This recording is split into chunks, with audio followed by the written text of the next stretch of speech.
and we'll get the word here momentarily on who has won the toss. Cody, you're out there. You're a captain. Do you want the ball in the season opener, or do you want to get the defense out there first? I think, especially against a team like Lone Peak, you want the ball, you want to get out there, you want to score, right? You want to take advantage of the opportunity, start the season strong, really kind of punch them in the mouth, right? Yeah. Say we're here to play. Our crowd, Mike, I don't know if you could pick that up on the Fan Sports Network live stream on the radio, but Crimson lost the toss. It was won by Lone Peak.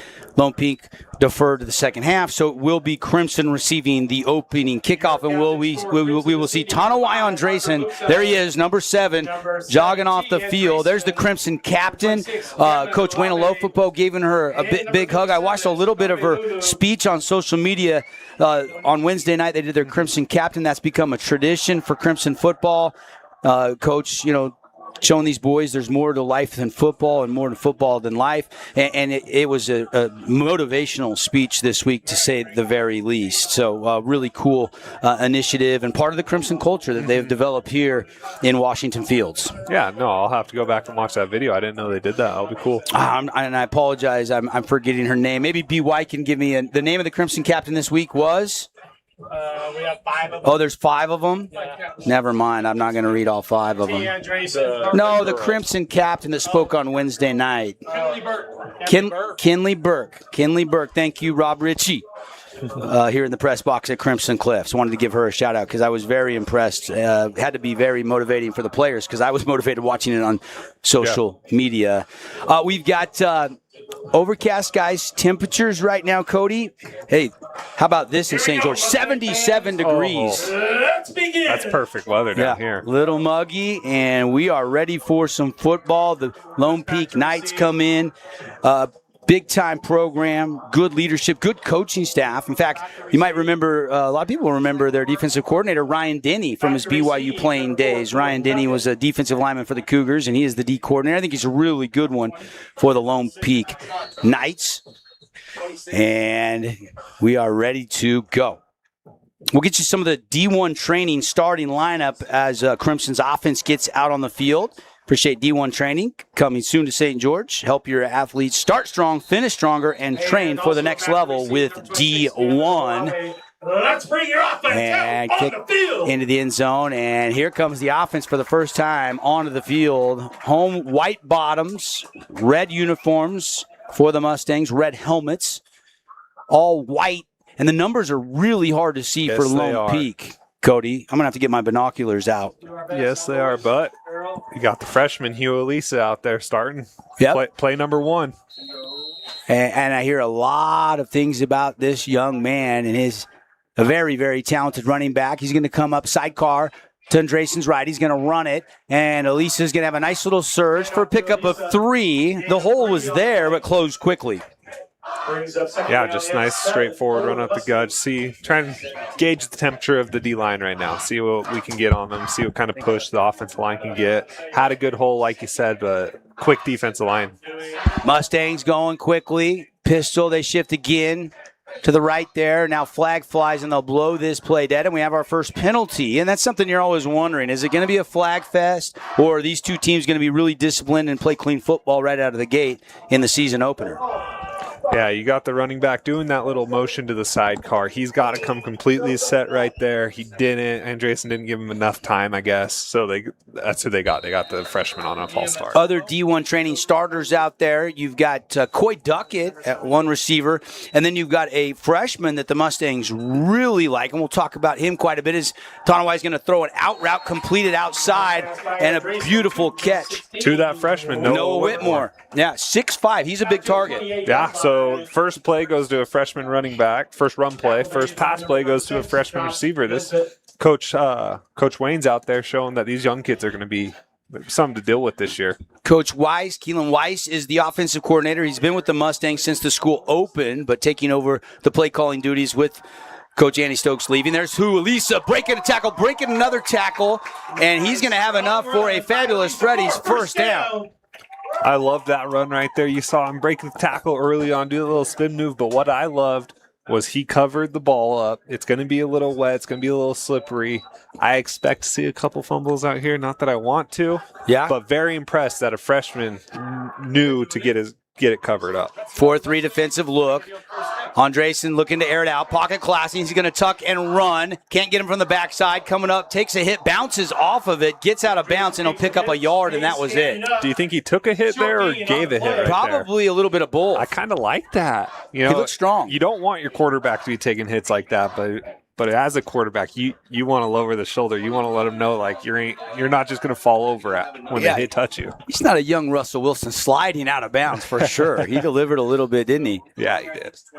Actually going to give him no gain on the play. Thought maybe he got a little bit there. They mark it at the line of scrimmage. They'll run to Elisa. Elisa bouncing outside. Bad idea. The team speed there. Mm-hmm. And coming up, making that stop on the outside. That was number 5 for the Knights, and that is Christian Stroshine. This guy is a dude, and really the heart and soul of this Knights defense. Says he's a freshman? I don't think so. Yeah, he doesn't look like a freshman. That is a very built high school player. 3rd and long. Not an ideal down and distance. They're going to have to throw here. Going up top. Lets it go. Over the middle. Jump ball, and it's incomplete. Batted down at the last second there. Trying to find Whitmore again. And punt unit probably going to have to come on here as it's 4th down and 15. And the drive stalls out at their own 23-yard line for the Mustangs. Yeah, great job right there by number 9 for Lone Peak. Says Eli Holt came over from the opposite side safety, was reading Andresen's eyes, got that dig route before the ball got there, and made a great pass breakup. So kicking unit on for the first time. It's going to be a lot of firsts tonight with the season opener, and we'll see Christensen and the Lone Peak Knights offense. Decent kick, driving him back to about the 33-yard line. Makes a man miss, makes another would-be tackler, and now has the sideline. Down the sideline, has the crease, could go all the way to the 20, the 10. There is a flag down on the field. It appears to be a touchdown, and we will hold and wait for the flag, as you can kind of see the expression when he looked back and heard there was a flag. Yeah, and I don't know if the viewers are able to see. It might have been so far past where this flag was thrown. Like, as I coached last year, as a coach, that just frustrates me, right? As a player, that frustrates me. We were 20 yards past where this flag was thrown for an illegal block in the back, illegal hit, just blindside, just not necessary, and now that just took a touchdown off the scoreboard for you. They're calling it a blindside block there, and that will negate the touchdown for Lone Peak.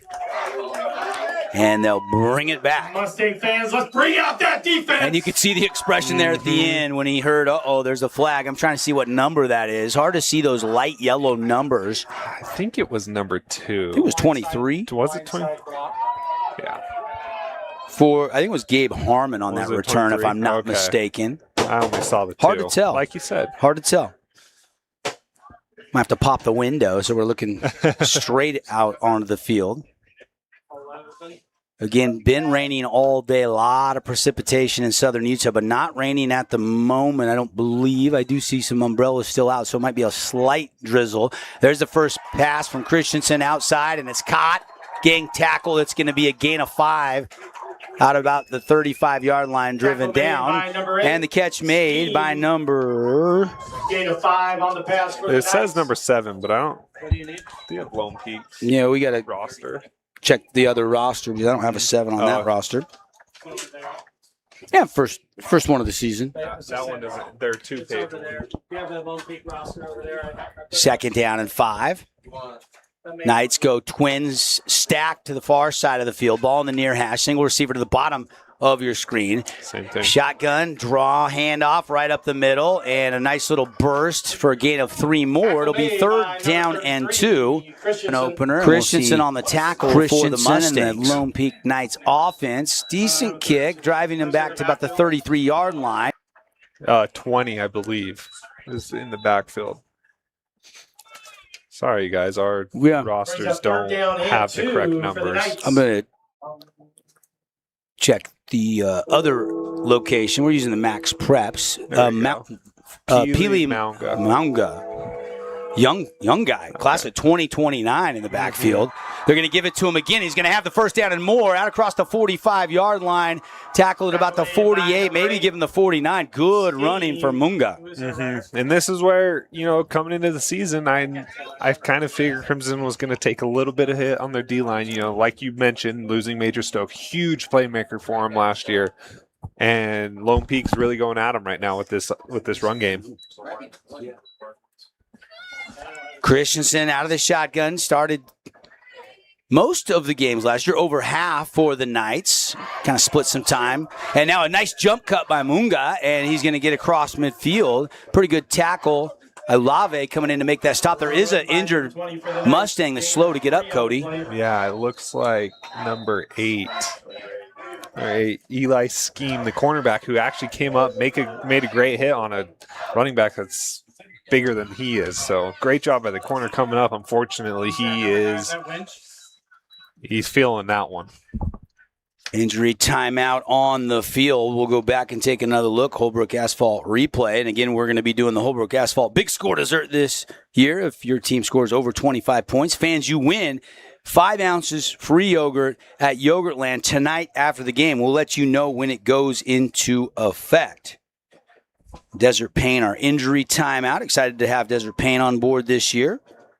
If pain is keeping you out of the action, call a timeout. Talk with the team at Desert Pain. So they're attending to him. He's on his feet. He's walking under his own power. Yeah, watching the replay, it looked like it might have got his left shoulder. A little stinger up there. Hopefully we see him back in the game.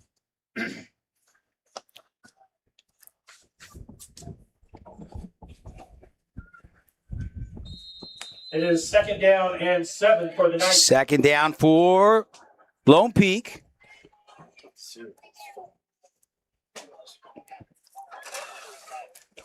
And they're going to go play action, and Christian's going to throw a deep out route to the wide side of the field. It's caught, spin move, lunging, and appears to get the first down. That's Sykes, Dylan Sykes, who just transferred into Lone Peak about 3 weeks ago so he could be closer to the University of Utah where he will play his next level football at. 3 weeks. You think he knows the playbook by now? Catch it and run. Yeah, exactly. That looked like just a kind of a hitch. Yeah, just nice little route at the sticks. Just catch it single side. They have him on the single side most of the time. Run, Munga bounces. Now shoulder cuts back inside the hash, gets down to the 35-yard line. That's a nice pickup on the ground of 7 for Pili Munga. For a sophomore, he is smooth running the ball. It's been just a couple runs we've seen. He's very shifty, very quick twitch. Yeah, a couple of subtle little shoulder fakes. Really keeps his balance well. Impressive start for him now. Christensen pocket collapsing. He's sacked. Mustangs get to him. Number 33. Quarterback taken down. And that is Christensen, Ryder Christensen, the middle linebacker with the Oski sack. Yeah, great job being able to shed the block of the right tackle right there. The tight end little combo they had going. Cruz Christensen, quarterback for the Lone Peak Knights. Not super mobile, ran a little bit last year. Not super mobile. I think Crimson can do some damage there. And a pass over the middle, in and out of the hands of the receiver. Hit came. Nice breakup. Number 26. 26 of the Knights, the intended receiver there, but he just couldn't hang on to it. Yeah, so Campman Olave with the great breakup. Then you also had Parker Buska come over and really punish the receiver right there. Yeah, Cameron made the play to get the ball out, but then Bushka came in and laid a good hit on the receiver. Holt was the intended receiver. 4th down. Knights are going for it. Taking a shot over the top, one-on-one, and it's incomplete. And it looked like they were trying to draw the flag there. No flags down, and it's a turnover on downs. And we are tied 0-0, and the defense stands firm for Crimson Cliffs. Yeah, great job by cornerback Pele Koanoe. I'm so sorry if I said that wrong, but did a great job looking. Kind of got in the receiver's way, but was making it look like he was looking for the ball, which in high school, you're not going to get a flag thrown on you very much if you're making an attempt to find the ball. So here comes Tanawai. Elise in the backfield. They'll give it to Elisa hit and dropped right near the line of scrimmage. Not much doing there against that Lone Peak front. I'd love to see them. Right now, Lone Peak just kind of having one cornerback out on the outside against the two receiver sets. I would love to see our freshman for Crimson, Noah Whitmore, get a good block for a little bubble screen to the slot. I think it could do some damage. Mana Reed with that tackle. They do give him a gain of 1. 2nd down and 9. Going up top. Jump ball. Whitmore caught it. Nice back shoulder. Good timing route down into Lone Peak territory at the 42-yard line. There he is. There's the freshman that we heard so much about, right? Going up, making a play over the safety. And how about the trust that Andresen has in him? He just threw that ball up. If that safety would have made a good read on it, he could have got there. But Andresen's like, nah, the freshman's got this. Yeah, very impressive freshman, second catch of the game. He'll be on the single receiver side. Ball on the near hash. Andresen barking out signals to his center, and it trips to the far sideline. Elisa comes up next to Tanawai. He's going to throw. He'll check it down. Elisa with the catch out of the backfield over the middle. He'll pick up about 5, maybe 6. Looked like it could have been more. They closed that gap pretty quick. Yeah, this Lone Peak, these linebackers are fast for Lone Peak. Like, I'm very impressed right now, but what a great job by Andresen right there. Nothing was open over the top. Just check down to your running back. That's Eli Holt with the stop, the backer for, and hold in on the stop again. Another gain of 2, trying that right side run. Mustangs now 3rd down and a long 2 here. What is Coach Weiss, the new offensive coordinator, draw up here, Cody? I think you just go do something quick. Try to get a little rub route between your receivers. Maybe go back to Whitmore. He's got the size on this corner.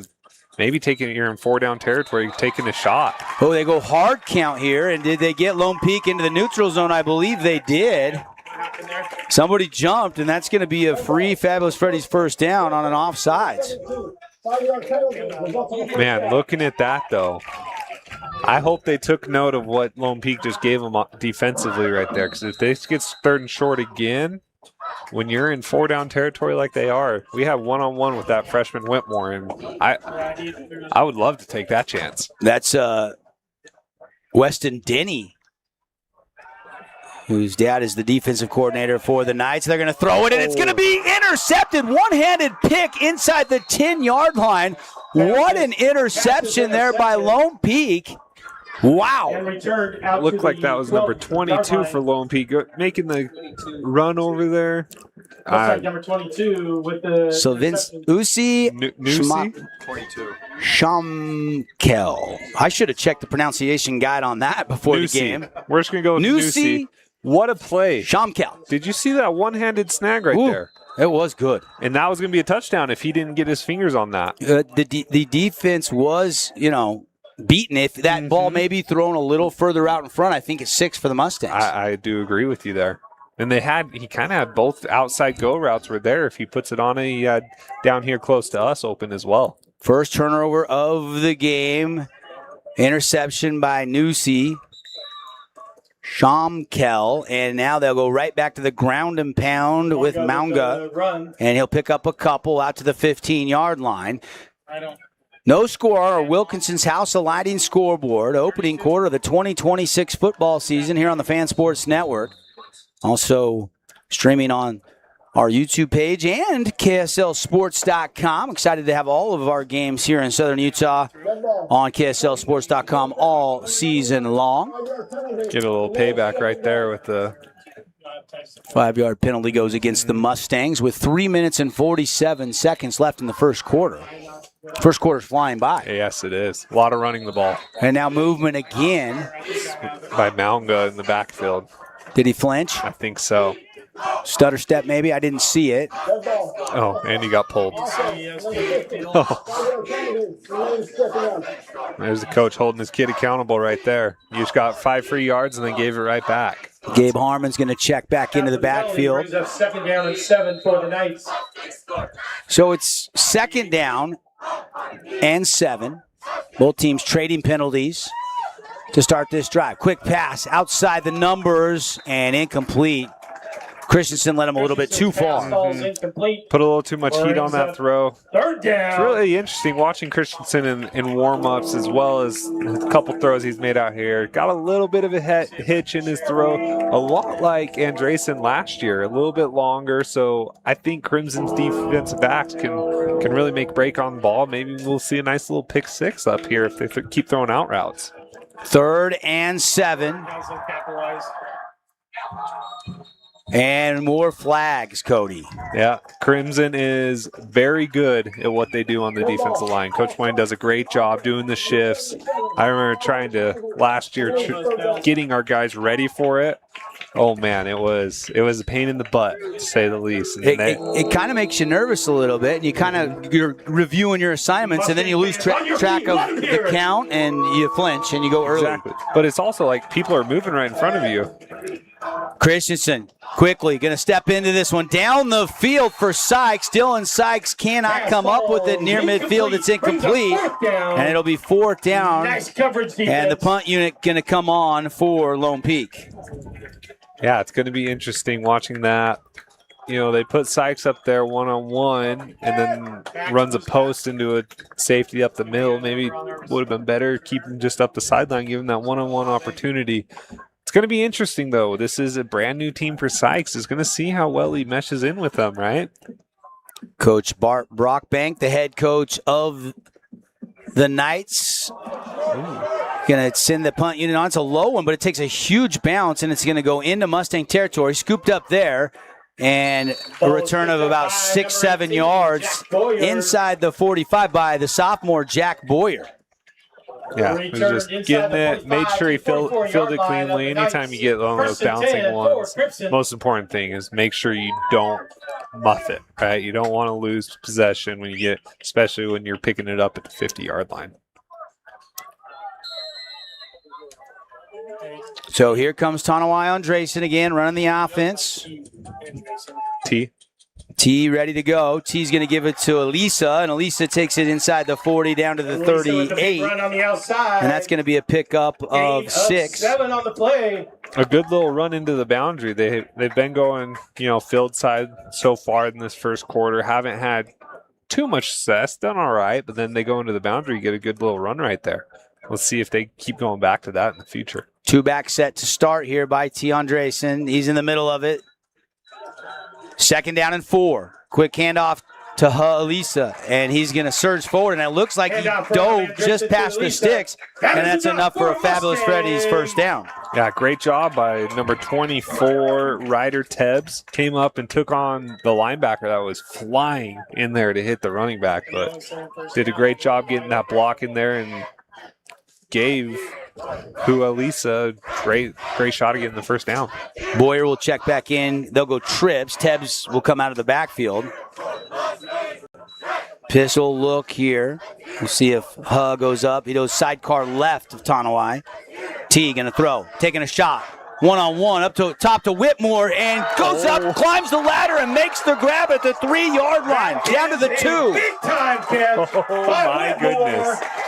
Not the best throw by Andresen right there, but what a catch by Whitmore. Got tangled up while he was jumping for this ball, but yeah, let's see if I can find, they don't even have the stats for that cornerback, but he's got to have 6 inches on this kid. And he had to wait for this ball, and then he just goes up and out-jumps the cornerback there. Yeah. Not much you can do. I do love the read, love the play call, because if you notice, the safety is starting on the hash, but as soon as the ball snapped, he's roaming to the middle to try to cover a little more ground. Fumble, and Lone Peak jumps on it, and that is the 2nd turnover in the red zone here in the opening quarter for the Mustangs. They just didn't get the handoff exchange to Elisa in his belly there, and he was kind of trying to get a wide angle there to get outside the tackle, and the ball just sat on the ground, and the Knights jump on top of it. Yeah, the way that they do their run game right now when they're switching, they're going sidecar, they're going pistol, and the mesh point's a little different for each of those, and so just being able to rep those, getting those, and it's first week, right? So you have your summer, you have the little spring ball you get, but just repetition is going to help them clean that up in the future so they don't have that same issue. Tonight's game brought to you by the City of St. George Recreation Department. There's a league for you. Explore youth and adult sports and register today at sgcityutah.gov. Play action. Christensen going to throw. Completed outside.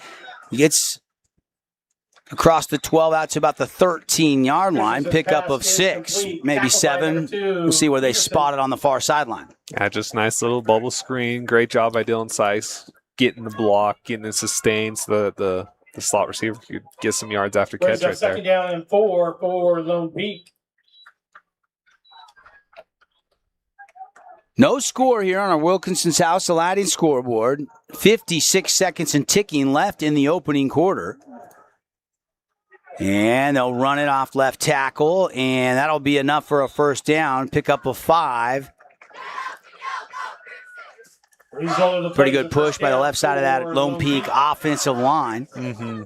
Hard-nosed run. He put his head down and was not going to be stopped right there.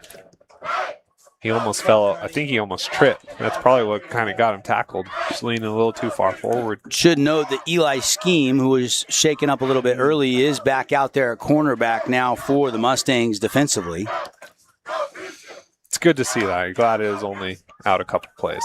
Another run, same off left tackle, and another good job blocking, squirting through and picking up 10, and another fabulous Freddy's first down are the Knights. 10, that is enough for a first down for the Knights. And if they want to hurry, they can run one more play here in the quarter. You know, something to watch. We'll talk about it at the quarter, but I want to see a replay of that last play if we can. 1st and 10 for the Knights.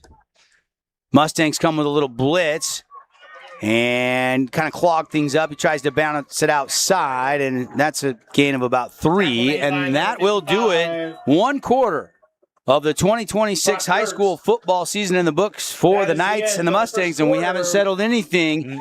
No score. We'll take a timeout. We'll come back, see if we can highlight that play Cody wanted to look at here on the Fan Sports Network after a message from our great local partners.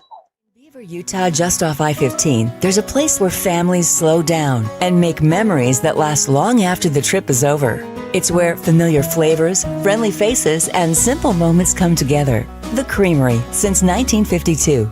Create your own relaxing, comfortable space. Boulevard Home offers the guaranteed best prices on furniture, appliances, mattresses, and more. And buy with no interest financing. Shop Boulevard Home, because home is who we are. Red Rock Real Estate has over 350 professional realtors in the St. George area that specialize in the local market. Whether you're buying your dream home, looking for an investment property, or want to sell your home for the highest amount, the Red Rock Real Estate team is here to assist you. Get started now. Visit redrockrealestate.com. Flynn Group plays to win. From commercial to residential projects, we deliver the total building envelope.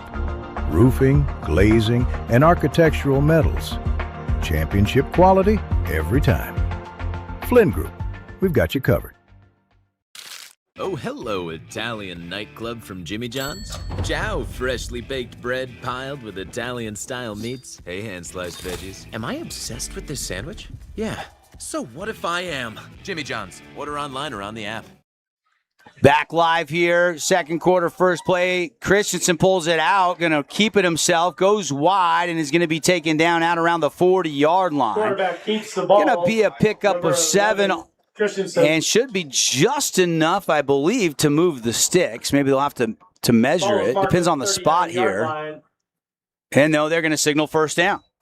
Yeah, good read by the quarterback right there. Nobody really on the edge. Kind of talking about that play. I want to go back and look, but we jumped right into it. The quarterback's reading both sides right now. He's not supposed to. And no, you're good.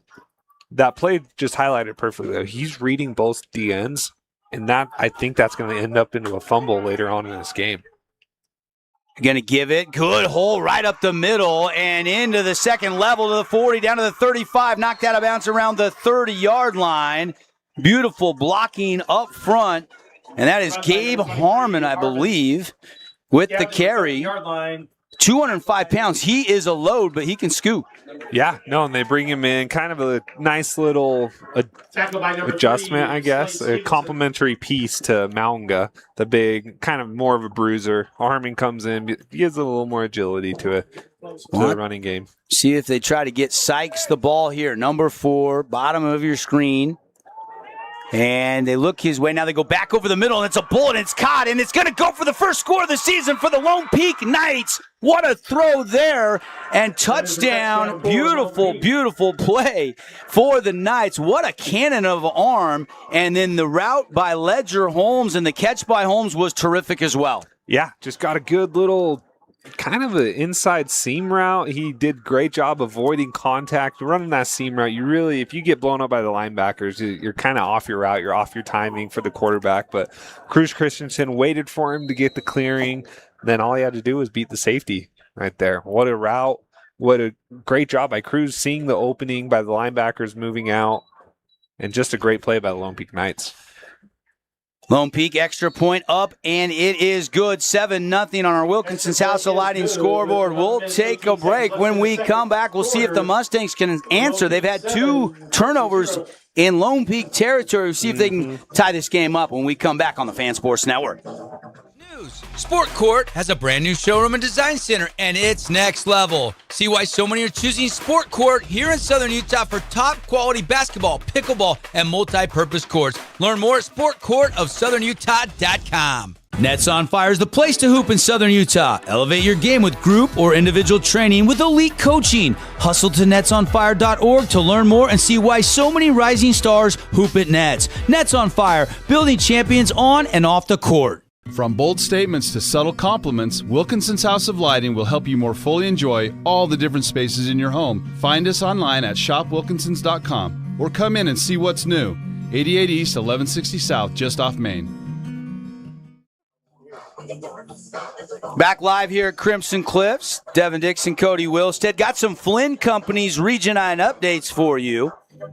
And not good right now for the Dixie Flyers. They are already down 14-0 against Richfield. At 4:08 left in the first quarter. And Snow Canyon game just started, and right out of the gate, Parker Olson scores the first touchdown of the game to put the Warriors up 7-0 on top of Spanish Fork. Those updates brought to you by Flynn Companies. We'll be checking on Hurricane, but they don't start till 8 o'clock. They're playing down in Mesquite against Virgin Valley. Oh, so an hour behind. Pineview is on the road at Manti tonight. We'll be checking in on the Panthers as well as Desert Hills up at Hillcrest tonight. Some of the other games to kick off the 26th season. I'm excited to see all the scores of those games. Kickoff returnable, bouncing it outside and doesn't get to the 20-yard line on the return. That was Coy Duckett, the senior. And don't see a flag down. Do you, Cody? Looks like the official is going to address the crowd.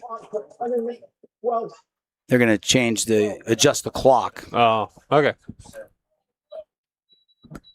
Interesting. But, that Richfield team, up 14-0. They're pretty good. They're solid. Yeah. They're a very well-coached team, very disciplined. And then Parker Olson, man, I'm excited to see what he does this year. Had a great year last year. Coach Taudioli, the new head coach of Snow Canyon, new offensive coordinator Cody Johnson over there at Snow Canyon. That one incomplete. Never caught it and secured it. And that was a big dealer collision, big hit delivered, and the receiver is not gotten up yet. No, he just got rocked. Earlier, when I mentioned the little bubble screen to the receiver, wondering how that freshman's going to block. Didn't do great right there. Let his guy through. That's number 19, Jet Bastian, trying to catch that bubble. And great job by the Lone Peak cornerback right there. Avoiding the block, coming up, making a huge hit, making it so maybe the offense coordinator for Crimson Cliff doesn't want to call those anymore. I did notice, I don't know, this is the first time we've seen Crimson offense since the field change. However, they did switch corners on who's guarding Brings up second and 10 Noah Whitmore. for the Mustangs. So maybe that's just a sideline-to-sideline preference the defense coordinator has. Interesting note there. There's a run. Hualisa right up the middle. He'll get it out to the 25-yard line. Run by Lisa, And it will be a 6. pickup of 5, almost 6 yards. And now it's third and manageable, third and medium here. And kind of start looking at Coy Duckett now down here on this side. T. Andresen. T out of the gun. Elisa, sidecar left of the quarterback. Low snap, gets it. Quick timing route to Duckett, and it's broken up. And the DB wanted offensive pass interference, but no flag is thrown. Yeah, great job right there by Lone Peak defense. They dropped the defensive end right into the throwing lane, so T had to try to throw it, tried to avoid him, but in return of that, the defensive back was just right in the right spot. And actually, Coy Duckett had to play a little bit of defense there on his own right to stop that from being a pick. Josh Nesbitt gets the pass breakup for the Knights, and now the punt unit on for the Mustangs. They trail 7-0. Early moments here the second quarter. We got 10:36 on the second quarter clock. And a high punt, and no fair catch called for, and takes a big hit, breaks a tackle, breaks through another wave of would-be tacklers, and finally taken down at the 49 of Crimson. That's a tough return. Oh, I love that. He was just like, you know what, we're not going to fair catch this. I can break this first tackle, and then just kept breaking the next 3 as well. You know, something to note is the last 4 snaps right there to Andresen. He had to drop down, right? They're all a little low, and as a quarterback, if the snap's down low, that means your eyes aren't up. Your eyes aren't watching the defense, and maybe that could have played a role in why he didn't see that dropping end right there on that last pass play. Cody and I got to give a shout out to Rick Berry, who was checking in on us, watching the stream out in Hawaii. What's up, Coach? Must be P-Day on a Friday out there. That's a golf Turtle Bay. Yeah, trying to make us jealous that he played right. Turtle Bay today. Noted. Duly noted. Yeah, thank you for that. I have not played that course. I've driven by it a couple times. I've not got to play it yet. Have you played it? I don't think I've stayed there. I don't think I was old enough to play. I don't think my dad wanted to pay the price for me to play there when I was like 13 years old. So they're going to back them up. Going to be a penalty against the Knights. And they'll back them up to their own 45. It'll be 1st and 15 on the hold. Let's go, defense. 7-0 Lone Peak here. 10:04 and ticking on the second quarter clock. Cruz Christensen going to throw. Looks right. Now he's going to tuck and a run. Has a crease up the middle. Bounce the outside. Now decides to cut back. And he's going to pick up 10 down to the Mustang 45. Yeah, great job stepping up in the pocket. Decided as soon as he started stepping up, he decided he was just going to take off, and great job by him. The defense was out deep trying to stop the over-the-top throws, so he got a good 10 yards out of that run. Of course, during our broadcast here on the Fan Sports Network, KSLSports.com, I was looking to name our Findlay Subaru star of the game, as there's a tackle for a loss as the tailback Maunga fell down. Also going to pick a Jersey Mike sub of the game on our Appliance Wholesalers Plus play of the game, all in the crunch time or post-game show later on tonight. Yeah, great job by Ty Tarvett, the sophomore defensive lineman right there, shedding off that first tackle and getting the stop in the backfield to make it 3rd and long. 3rd down and 7. Christensen going to throw. Check it down. It's caught. Going to have to make a tackler miss. Cannot shake both tacklers, and it's going to be a good pickup of 5, but it's going to be short of 1st down. But now, 4th down and 2 from the 42, and Coach Brockbank might just go for this. Yeah. As an offense coordinator, you love that matchup. You love getting your running back on a cornerback, but great job by Knox McFarland right there, getting that kind of stuffing Maunga right there. And movement there. And one of the Mustangs into the neutral zone, and that's going to be a free 1st down. That was Solo Panama, who they're really excited about. He is a beast. Mm-hmm.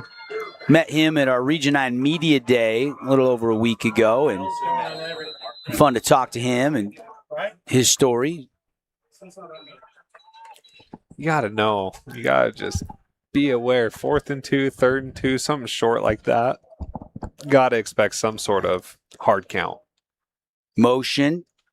Christensen, handoff, faked. He's going to keep it outside on the right. He's got some room to the 20, to the 10. He's going to take it to the house. That is going to be touchdown Christensen, a 37-yarder for the quarterback on the ground. Yeah, what a run right there. What a great block by Ledger Holmes out on the edge, getting that outside backer so that Christensen could just, split a couple defenders and took off. So, for as little as he ran last year, he's showing some good little runs so far today.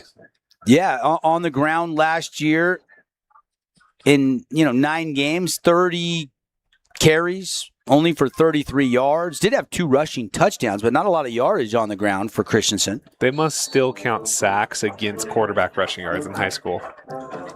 Mine would have looked a lot better back then if they didn't do that. And the extra point is good. 8 minutes, 6 seconds left to go. And Lone Peak extends the lead on the 37-yard touchdown run by Christensen to 14-0 when we come back to Crimson Cliffs High School. Underwriting local sports to unbelievable local deals, you can trust the team at Finley Subaru.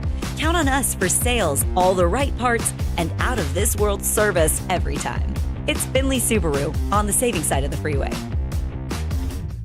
Scooter's Coffee and Hurricane is the best way to start your day or get you through your day. From breakfast sandwiches to cinnamon rolls to amazing smoothies and, of course, coffee, anytime is a good time to sip and smile. Scooter's Coffee, open 7 days a week. Today's game is brought to you by Boulevard Home, Wilkinson's House of Lighting, Coral Canyon Golf Course, Appliance Wholesalers Plus, and City of St. George Recreation. Devin Dixon, Cody Wilstead with you. 14-0 Lone Peak leading.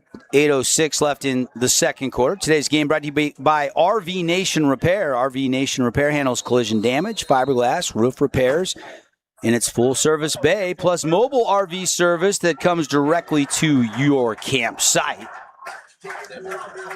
Here's the kick. And it's going to be returnable from the 1. Return right to the 15, cuts back, out across the 20, goes ducking to the 21. Special teams coverage has been pretty solid for the Knights. Yeah, the first kickoff that they've been able to return, that's nice. Dev, the scoreboard says 14-0. We're probably 5 air yards away on 2 passes combined from having to be a 14-14 game right now. Just a little two throws that were a little underthrown that probably end up in touchdowns for Crimson Cliff. So that's nothing to hang their hat on right now. Yep, got to go back to work. They'll hand off to Elisa, and not much there. As that front 4 for defensive coordinator Ryan Denny, they popped a couple nice runs, but they've also stymied the Crimson running game. And we knew that Coach Wayne, when we had our keys to the game, that he wanted to match Lone Peak's physicality. Overall, your thoughts on how physical it's been here so far tonight? I think the offensive, defensive fronts have been very physical. Even, honestly, Lone Peak, I think, is winning that battle.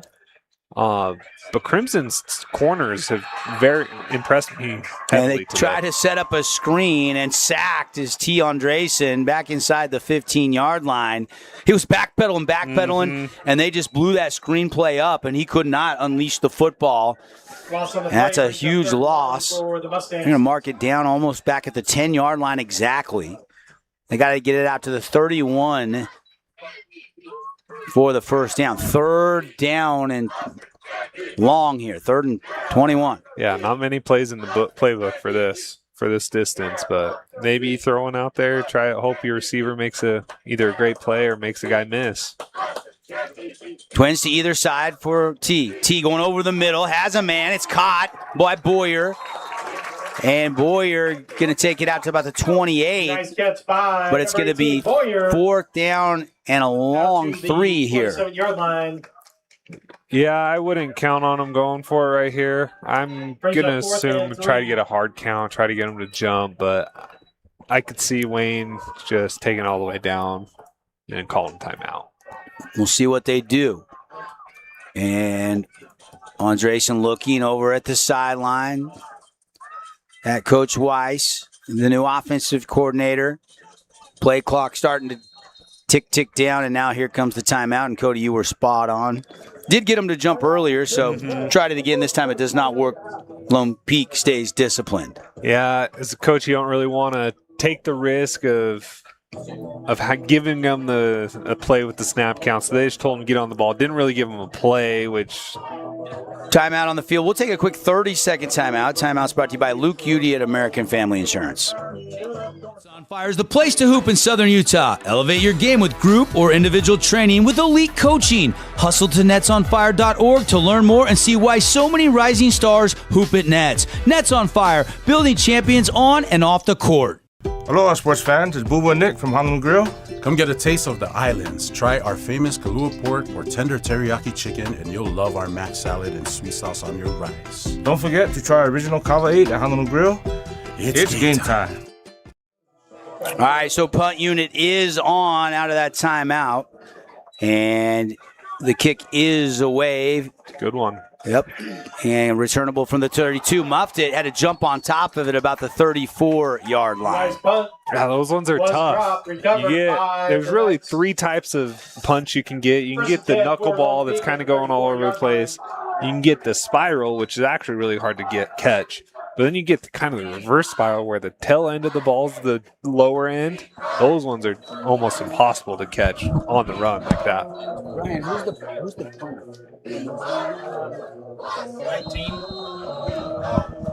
19. First and 10, Lone Peak.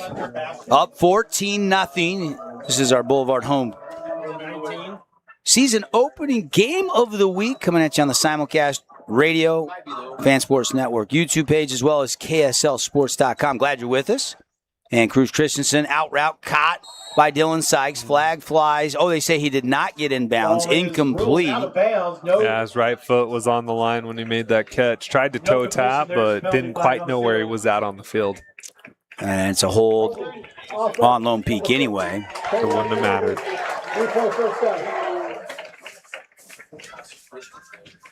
That one's coming back.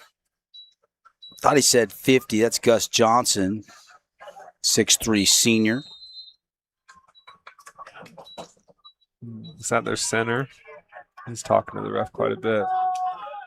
That traditional 3-4 scheme by Coach Wayne Alofapo. Mustangs showing blitz, and look like somebody got in the neutral zone again here, and that's going to be 5 free yards, it appears, for the Knights. Yeah, it seems like every time Lone Peak gets some sort of penalties called, Lone Peak goes to a hard count, maybe going on 2 or 3. Interesting. They called that on the quarterback. No, the receiver. Or the receiver? They did. The receiver jump. Yep, they called it on number 7. That's Holmes that caught the touchdown. Okay. So they tab Ledger Holmes there with the false start. 5:47 to go, second quarter. Still 14-0 Knights. Christensen, high snap, goes and gets it. Draw play, big hole up the middle, out across the 30. Ulave comes in and takes him down at the 34, and they get all that yardage back. I love that. Love that draw play right there.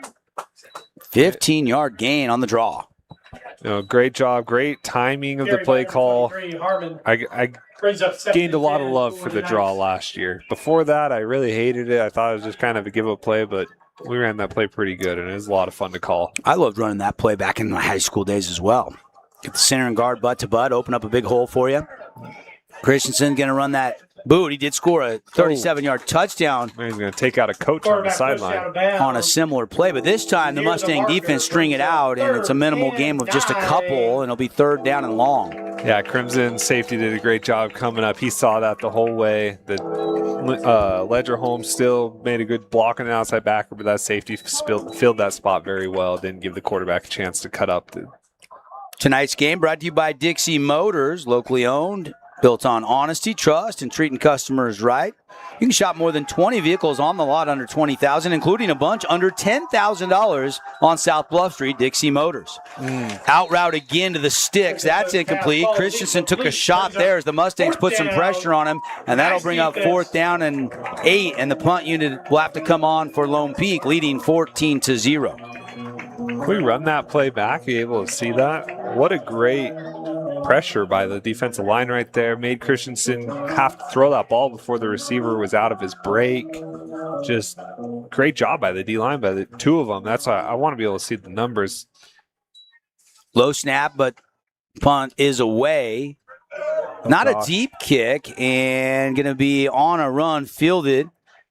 And Boyer's going to cut back out across the 35 to the 37-yard line. There's a flag down, and they're going to wave the flag off. Number 18, Boyer. Okay, I was about to say, I think he's going to call a blocker in the back on Lone Peak.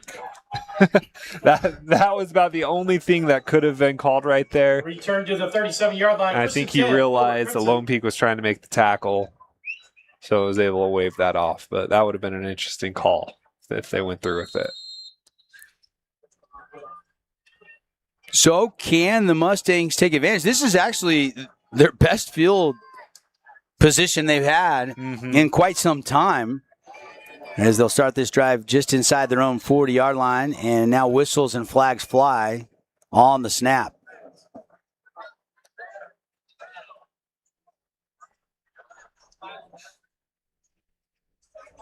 So I guess they throw that extra ref in the deep end. I was wondering if they're going to put it behind the quarterback to help out there, but they're actually putting it in the secondary on both sides of the field, which makes sense. You know, you got a deeper route. You don't want one guy having to cover all of that. So that makes sense. Update over at Snow Canyon, 13-0. Warriors in control against Spanish Fork. Hualisa on the carry, trying that right side, not much there. And Who taken down at the 35. Love hearing that for the coach over at Desert or at Snow Canyon. That being able to get a good lead in your first game. Second down and 2 for Crimson. Dean Zolman on that last stop. Play action. T going to run up the middle, and he'll take it out across the 40 near the 41, and it's going to be third down and 7. Third and 7. They'll go trips to the far sideline. They haven't been able to get the freshman involved the last couple of drives. Can they get it to Whitmore, who goes 6'5", but just a ninth grader? Yeah, they've tried to implement Coy Duckett a little more the last couple of drives. Hasn't worked as well as Parker Whitmore did the first quarter. No Whitmore. Or Noah, sorry. Outside, and they're going to throw behind him underneath, and Jack Boyer grabs it and tucks out of bounds, and that is enough for a Fabulous Freddy's first down.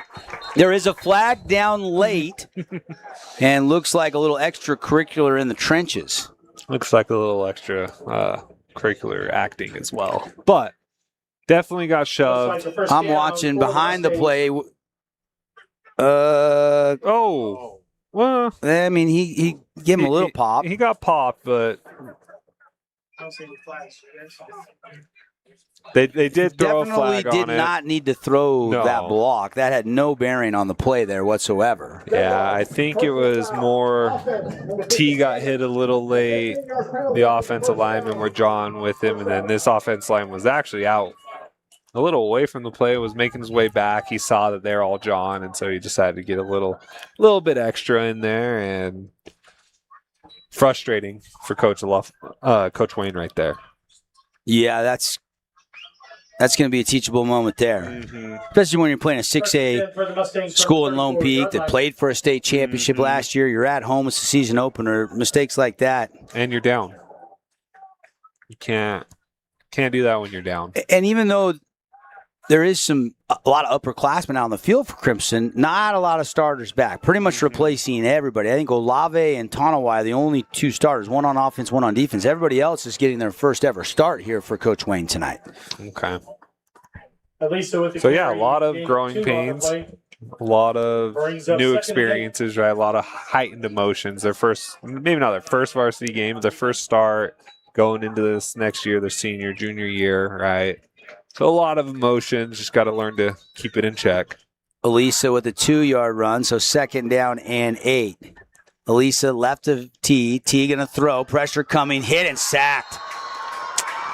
Another sack by this Lone Peak defense. That's their 2nd of the game, and this one will drop T back inside the 30. Looks like number 18 for Lone Peak. Don't have them on my sheet, but just did a great job. Came off the end. Elisa missed the block. Looks like, oh, man. That's Reed, Montegreve Reed. Montegreve Reed. If Great it's job. 18 with the sack there for the Knights. 3rd and long. 3rd and almost 17 here. Andreson's going to throw. Needs some time for his receivers. Now he's going to tuck and run. And he slides, gives himself up at about the 38-yard line. Got a chunk back, gain of almost 10. With the run out to the 37-yard line. Man, well short of the first down. I feel for T right now. Getting the snap a little low, your eyes are down, they come up, all of a sudden, all this pressure's around you. You got sacked. You've been hit a couple times on this drive, right? So all of a sudden, that's in your head. You're thinking about that. You're trying to find the defense, catching a bad snap. Just trying to make a bad situation not worse by taking off right there, and did a great job, honestly.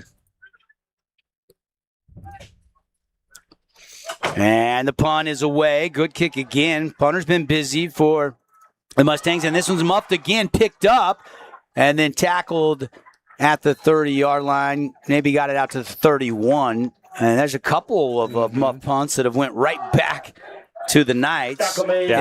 Again, wet, a lot of rain today. Definitely has a little something to do with that. Different colors in the sky. The ball's up there. It crosses into a darker cloud. Gets a little harder to see. Now we're just making excuses, though. You got to catch the punt. If you're back there, your first priority is catch the ball.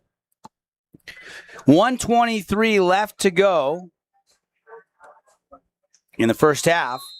14-0.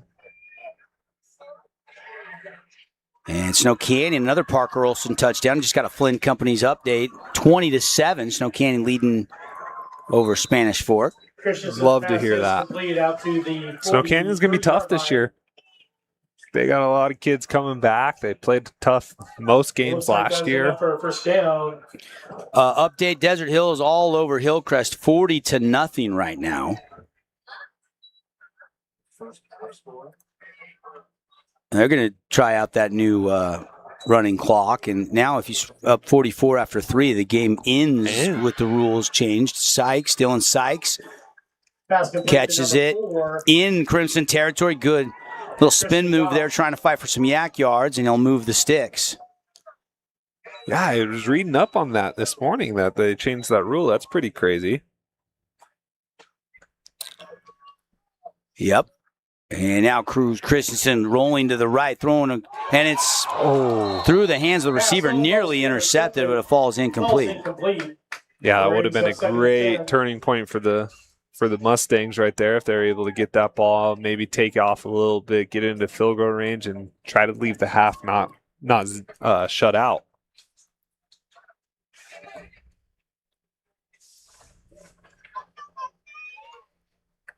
Final moments here of the first half. Lone Peak up 14-0. Manti and Pineview got an update there, 14-14. We'll get you the scoreboard show here inside of our Pickle Pad half. Building, right? Not everything's not going the way Crimson wants it. Lone Peak probably feels like they should be winning by more. Preseason rankings had Lone Peak as high as 4 from what I saw in this state.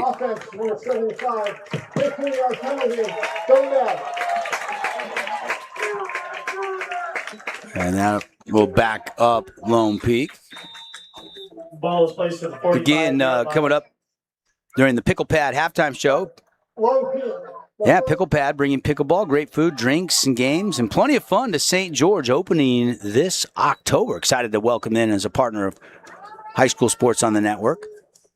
Do have a timeout. We'll take a quick 30 and come back for the final seconds here of the first half. Lone Peak leading 14-0 here at Crimson Cliffs.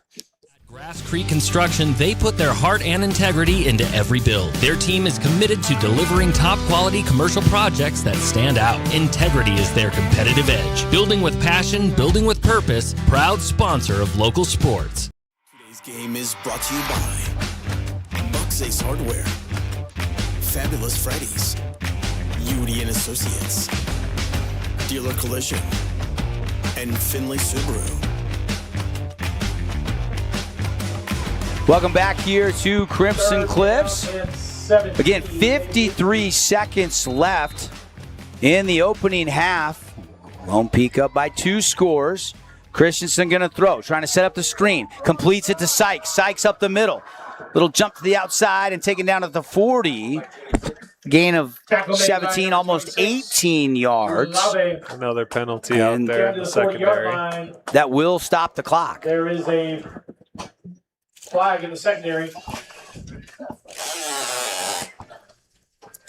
Looked like could have been some sort of block in the back or something against Lone Peak right here. Move them back. Take away a great play by Sykes. I do like the play call, though. You know, Sykes ran an 11-300, so he's fast. Just get him the ball with some blockers ahead of him. See what he can do, closing out the half right here.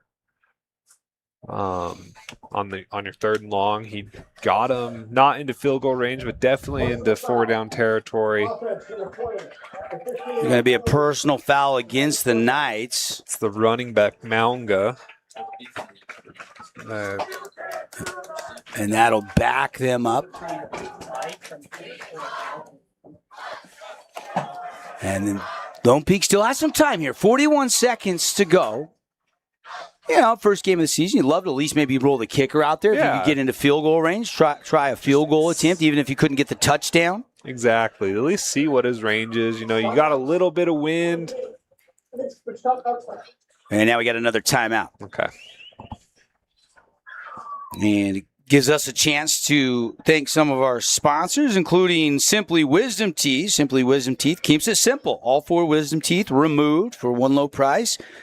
Get quality, comfort, and value. Just $8.99. See why so many parents get their kids' wisdom teeth out at simplywisdomteeth.com. Dr. Hendrickson, you can go read all the reviews. Check out our friends at Simply Wisdom Teeth. Great sponsor here on the network. Devin Dixon, Cody Wilstead, late second quarter.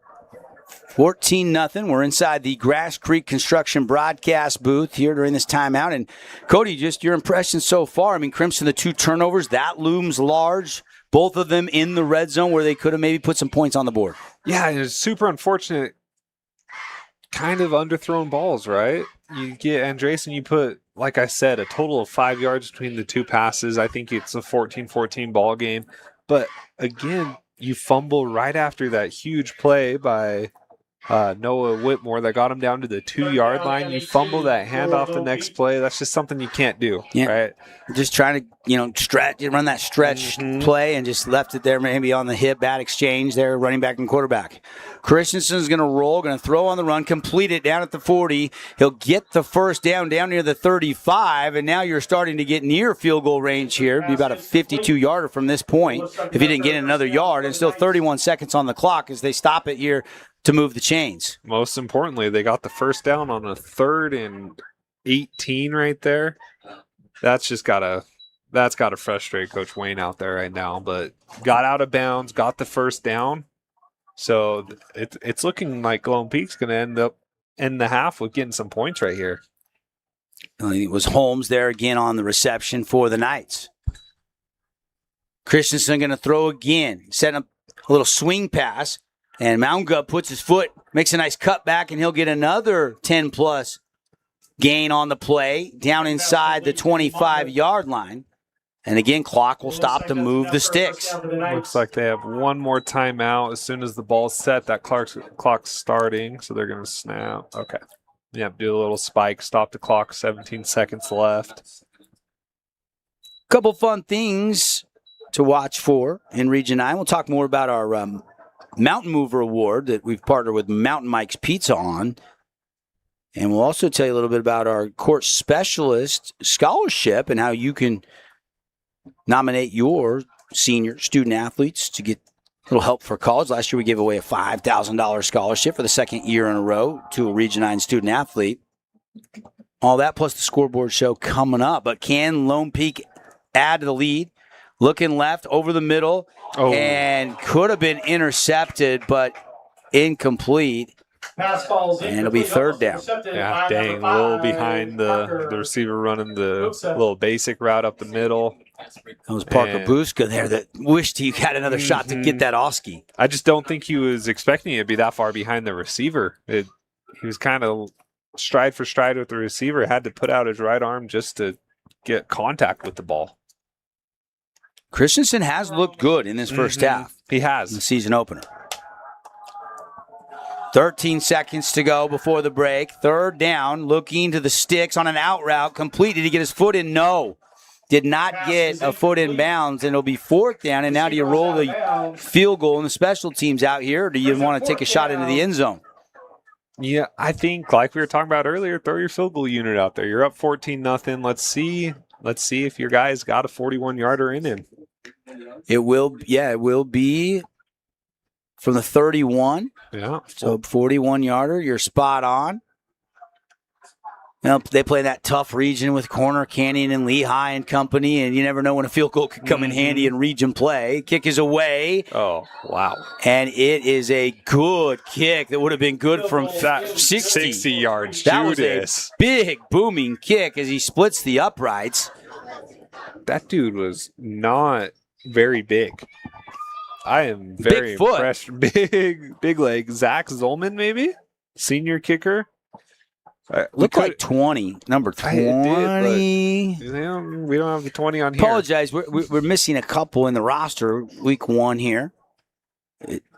It's not 20 because that's Maunga. So apologize, I don't have that kicker's name, but he needs some credit there. That was a booming kick. Zachary Zolman, I'm guessing you're right. Oh, 28. 28? Yeah. Yeah. That looks like it could be right. Yeah, 5'11", 175 pounds. I have switched rosters to the Des News roster away from Max Preps. Throwing a little shade there. Well, I'm just being honest. I've switched, and I think it's a little bit more updated. A little updated, yeah. There's too many holes in the other one. Mm-hmm.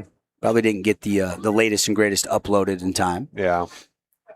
So we apologize. 4 seconds left. Here in the opening half of the season opening game, 17-0 now Lone Peak Knights on top of Crimson Cliffs. And Lone Peak will get the ball to start the second half. That's right. They deferred. Duckett Boyer back deep to return this kick for Crimson. And it's a squib kick, bouncing around, grabbed, picked up, and decent return out across the 25 to about the 27-yard line, and that will do it for the first half. 17-0.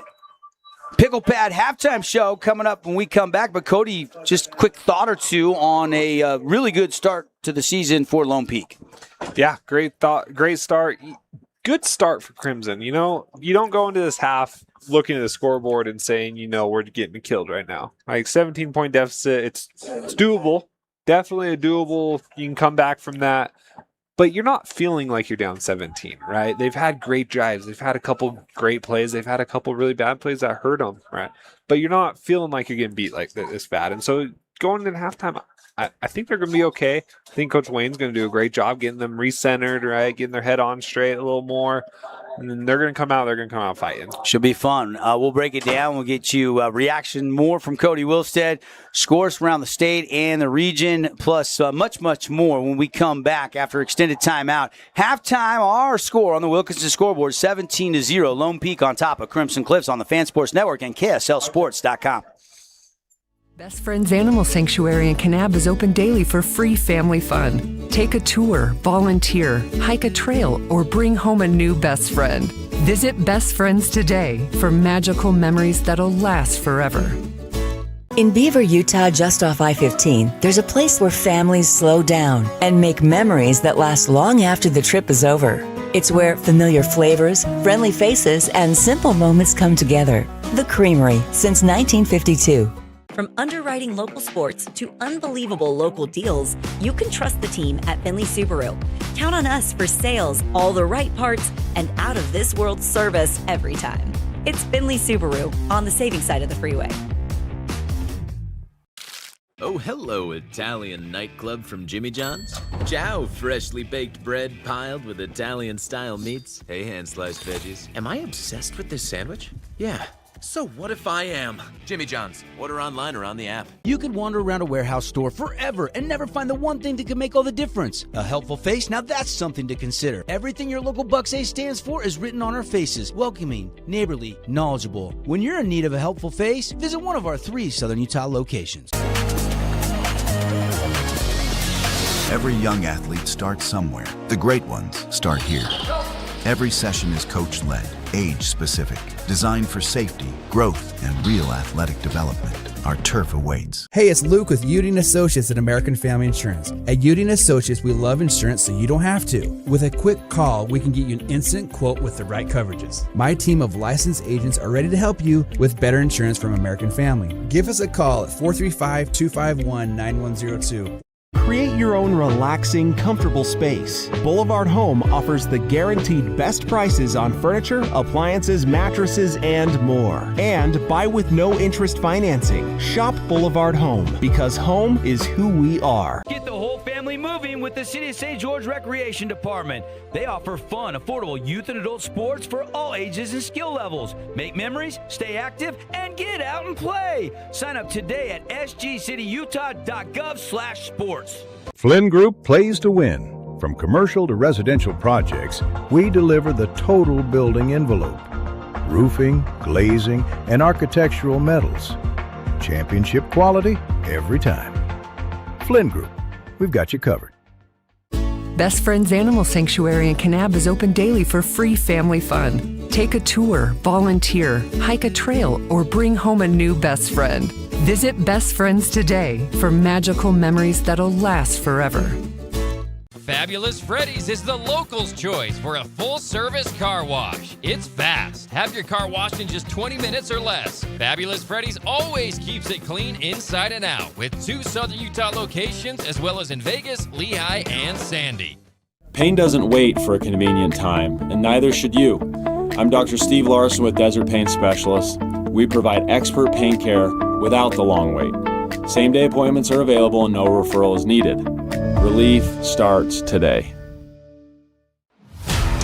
To us, pizza the way it ought to be isn't just our slogan. It's our promise and our passion to give you the best dining experience and the best tasting pizza you expect. For over 40 years, we've been making pizza the way it ought to be, handmade with the freshest and finest ingredients.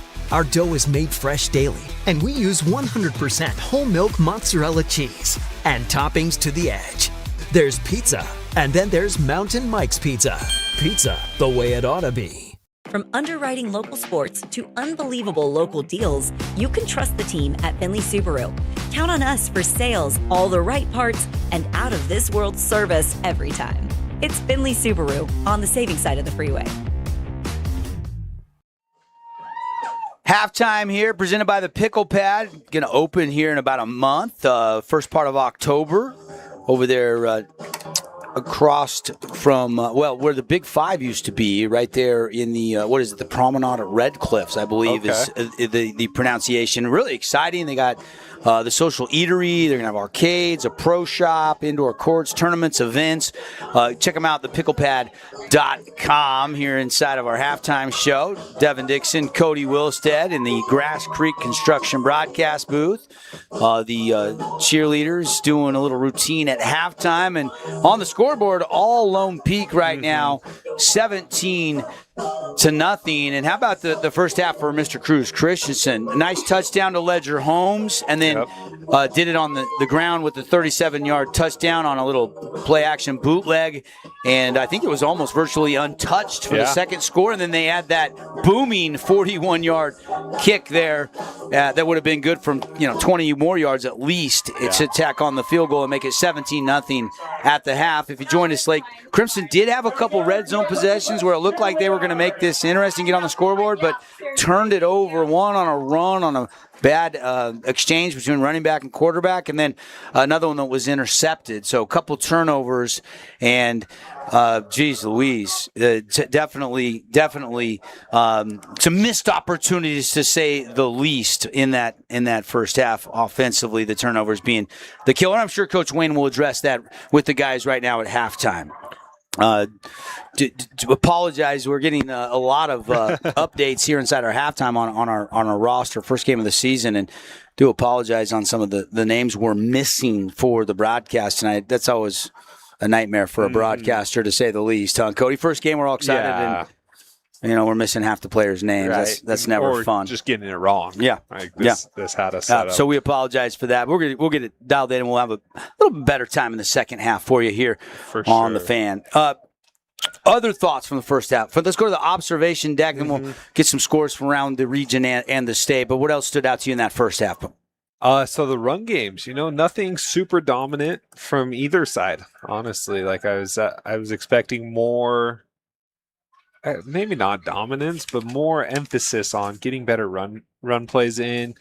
Both teams have had some solid 10, 15-yarders, but mainly sitting in the 2 to 5 yard range. So kudos to the defensive lines, offensive lines. Maybe you're a little disappointed in thinking that we're going to come in and dominate up front. I think both teams probably thought that, right? Yeah. Crimson, that's always been their mentality. And Lone Peak, just knowing they're coming down to a quote-unquote smaller school, thinking that we're going to be bigger, stronger than them. And Crimson's doing a great job battling that. But I think that's something that Coach Wayne's going to talk about during halftime is we need to move the ball better for our run game. I want to tell you about a couple things that we're going to be doing this season. If you're new to broadcast down here in Southern Utah, one is our scholarship. Fan Sports Network's teamed up with the court specialists that feature Sport Court here in Southern Utah. We've done this for 2 years in a row, and we need your nominations. If you go to thecourtspecialists.com or you go to thefansportsnetwork.com, you can nominate. The only criteria is you got to play at least one varsity sport, got to have a 3.0 GPA or higher, and we want to hear why you're deserving and how involved you are in your school and plans after high school, all those things. And we will pick that next spring. But get those nominations starting to roll in during the fall sports season, and we'll keep doing it through winter and spring. And we're actually hoping to do multiple scholarships this year for the first year ever. Instead of just one $5,000, we're hoping to do two $5,000 scholarships this year. So we're super excited about that.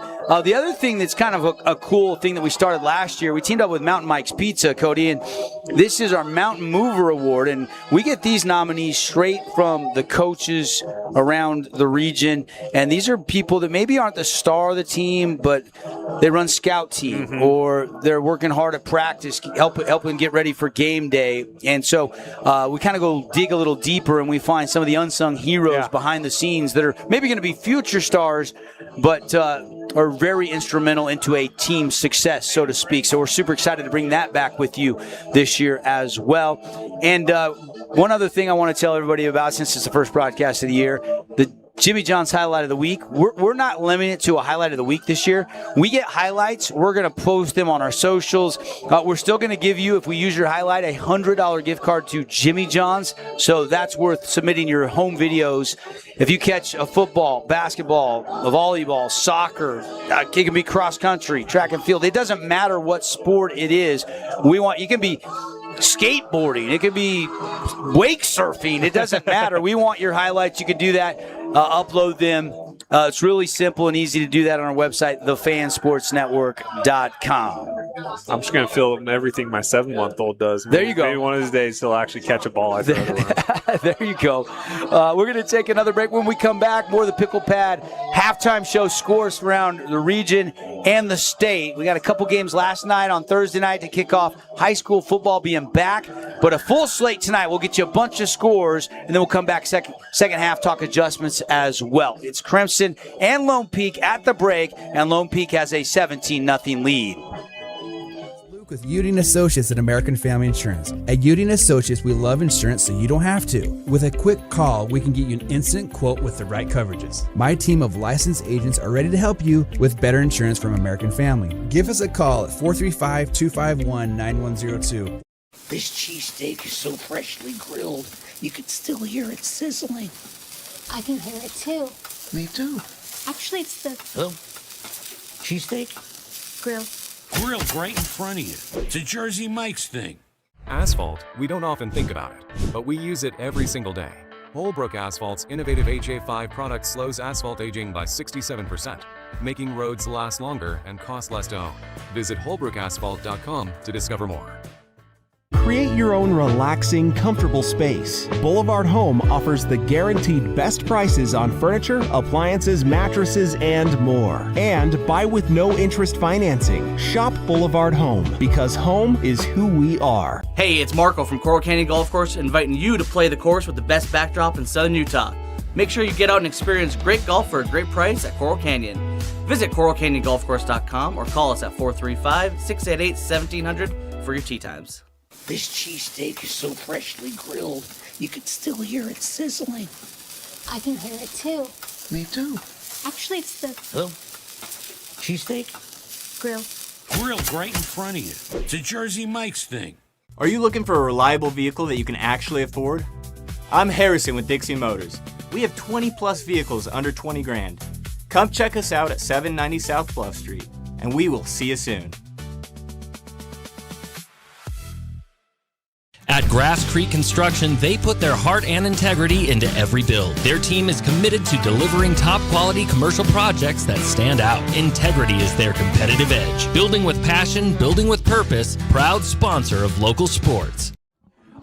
Hey, back here, 17-0, Pickle Pad halftime show. Devin Dixon, Cody Wilstead, and do want to get you some scores. One game is already final, Cody, and that is Desert Hills has won. I think this game was actually cut a little bit short because it's already a final, 40-0. Desert Hills wins the season opener up at Hillcrest. Yeah, they scored 40 at halftime. I don't know if weather's the reason it got closed early, because I'm pretty sure the rule is 44 points, right? Yeah, I think so. It didn't show, looking at this on Deseret News, it didn't show that anything was done in the third quarter, any points were scored, so maybe they just didn't score any points and made it to the fourth. They decided to call it, or weather. Not sure. New quarterback over Desert Hills, Deacon Virgin. You know him well. You coached him last year at Dixie High. 3 touchdowns in basically a half of work. Yeah. Other scores, Richfield, they're supposed to give Juab and then the defending 3A champ Cedar all they want in that region, that 3A South. They're up on Dixie Big right now, 41-7.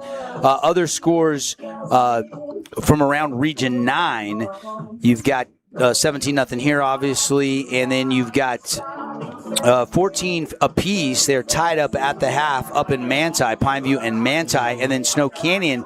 That's the other game we're streaming on the fansportsnetwork.com. 20-7, Warriors leading Spanish Fork, and then Virgin Valley scores first on Hurricane and takes a 6-0 lead. That game started about 20 minutes ago. Yeah, late start game for there. A little surprising until you realize maybe they just got the ball first. They went down and scored first drive. Expect Hurricane to come back and to win that one pretty handily. Corner Canyon leading Davis 7-6 right now. Obviously, that's a big one. A lot of Lone Peak fans will be watching that score closely. American Fork leading Pleasant Grove 15-9 right now as well. So a few scores there. Lehigh up 21-6 on Maple Mountain. We don't have time to go through all of the scores, but some of them brought to you by Flynn Companies. Both teams are back out on the field. And Cody, let's quickly talk some second half adjustments. If you're in the locker room and your coach Wayne Alofapo, what was the message to the Mustangs down by 17? I think it's just keep your head up. We've moved the ball well. We've had a couple great plays. They had one big run, one big pass play that really they scored on. Other than that, the defense has played super well. They've stayed ahead of the sticks fairly well, but penalties have been an issue for both teams. Yeah, a little sloppy, a little bit of a flag fest. I've seen worse, but definitely probably more penalties than both coaches would like. Oh, for sure. And kind of dumb penalties, right? Late hits, unnecessary penalties, right? A false start, you have complete control. A holdings are kind of necessary, right? They happen every play. It's going to happen. You're going to get called on it.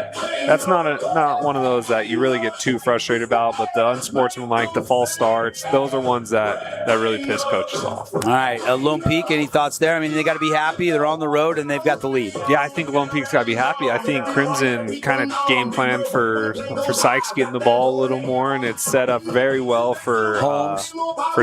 Holmes, yep.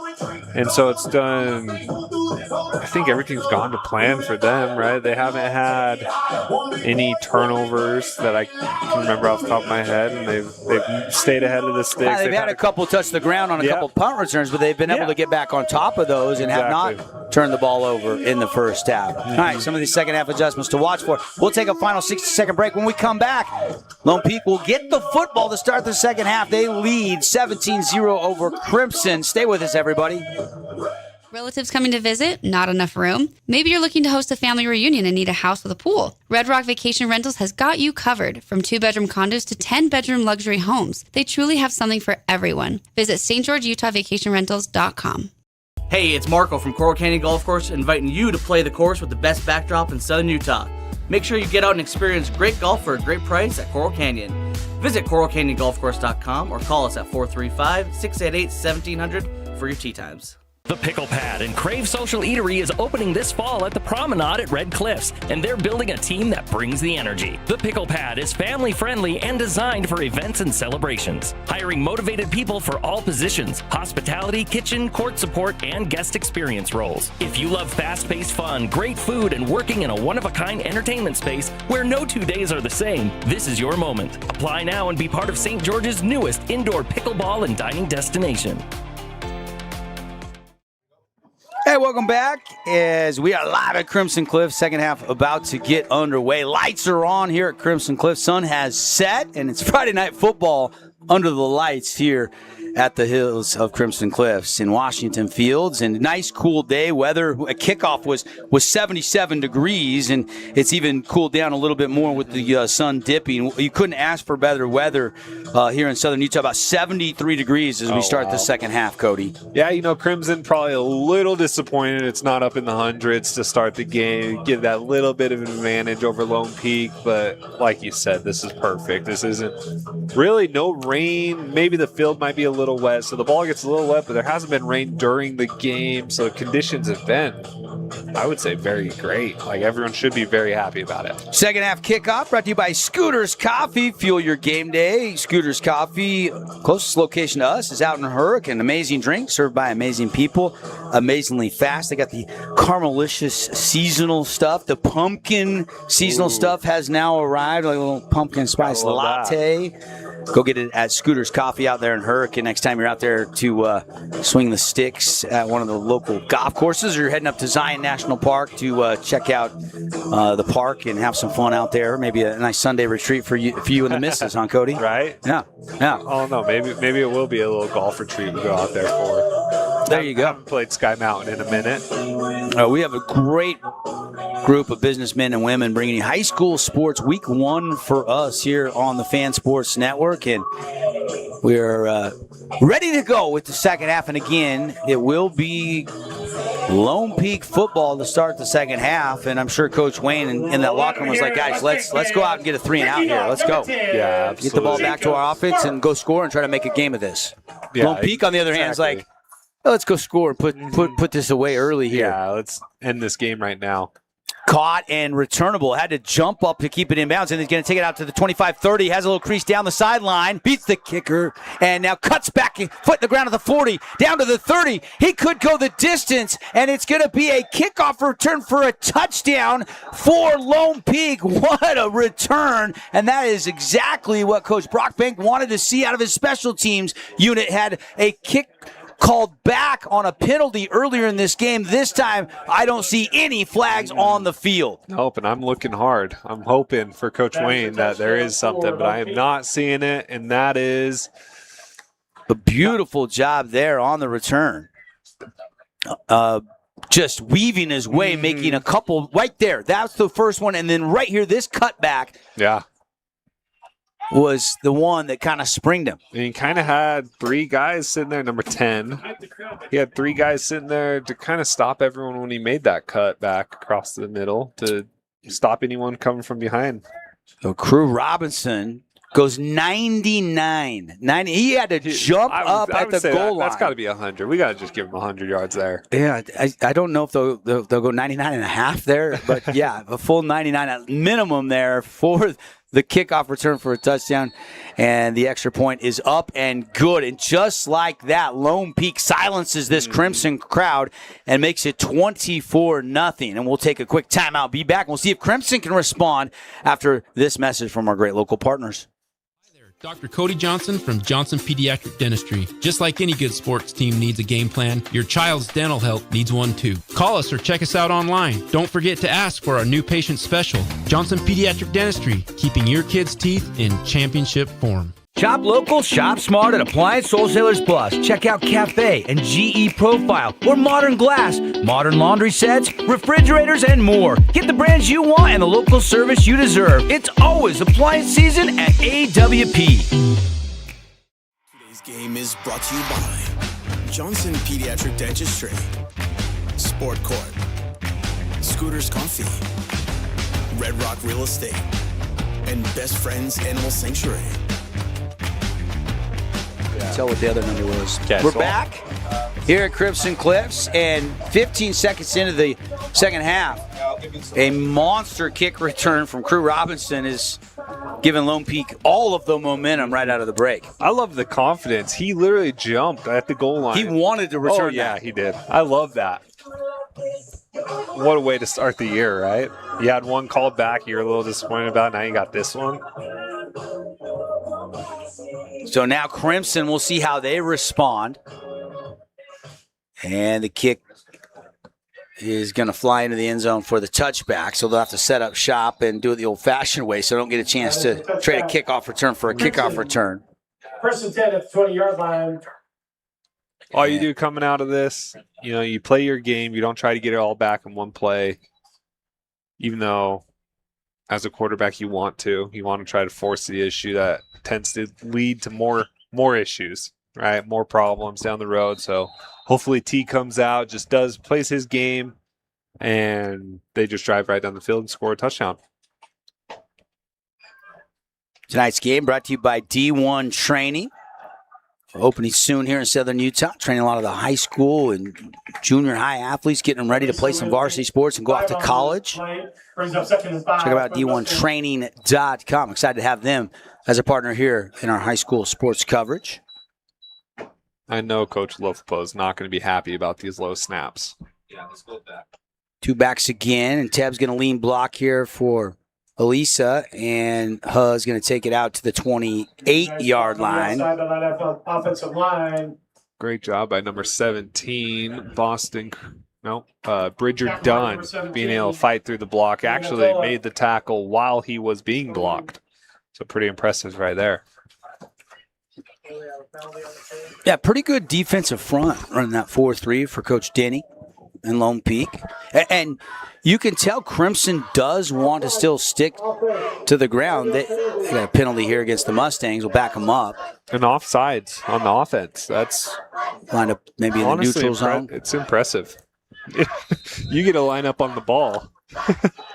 Now you can see all the receivers kind of trying to make sure that doesn't happen again here as they go trips to the far side of the field. You have a ref that tells you if you're offsides on offense. And T's going to run it himself from the quarterback and take it across the 25 to the 26. And it's going to be 3rd down and 4 for the Mustangs. And they have not done a tremendous job on 3rd down tonight. No, that's that money down. Great play call right there, though.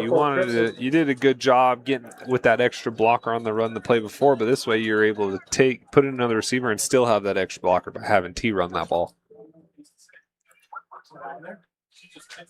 Tonawai Andresen looking long over to Coach Weiss, the new offensive coordinator, now going to go back to the pistol. And now back to the left as Huck comes up. They're going to fake it to him, looking to throw underneath, and it's caught right at the yard to gain, and it's going to be enough for a 1st down. I think that was 19. Yep. Pass complete to number 19, Bastion. That is enough for a Mustang. Jet Bastion. It's a good name for a wide receiver, Jet. Oh, yeah, Jet. Gotta love that. But good job, T. Just get the ball out of his hands. He's had the last couple drives have been hit quite a few times. Might be a little skittish, so great play call by Coach Weiss, getting it out of his hands quick. I'll run it right up the middle. Lisa going to pick up Carried by 2, maybe 3. number 6, Elisa. Out to the 34. And they have both their running backs in. Tackled by Sometimes number it's a little 5, difficult to see which one's getting the Stroshine. ball. You got Lisa coming out, though. Keeping in Ryder Tebbs. So far, Tebbs been more of the blocking back for him. Their two-back sets. It's been Elisa getting the ball. Tebbs is lead blocking for him. So probably going to expect a pass right here on the 2nd and 8. 5-man front. Andreessen going to run a quarterback draw again. And he'll pick up a couple more out to the 37.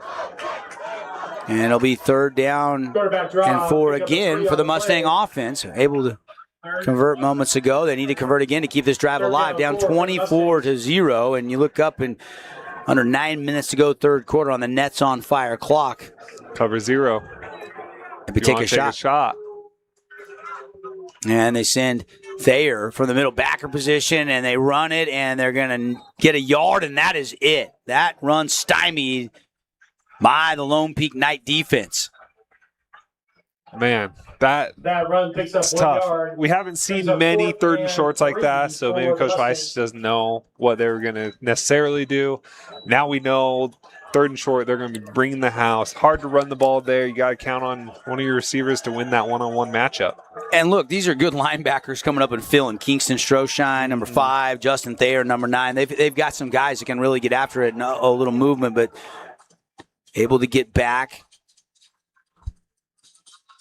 And now will the Mustangs take a timeout? Yes, they will. Yeah. So didn't have a play there.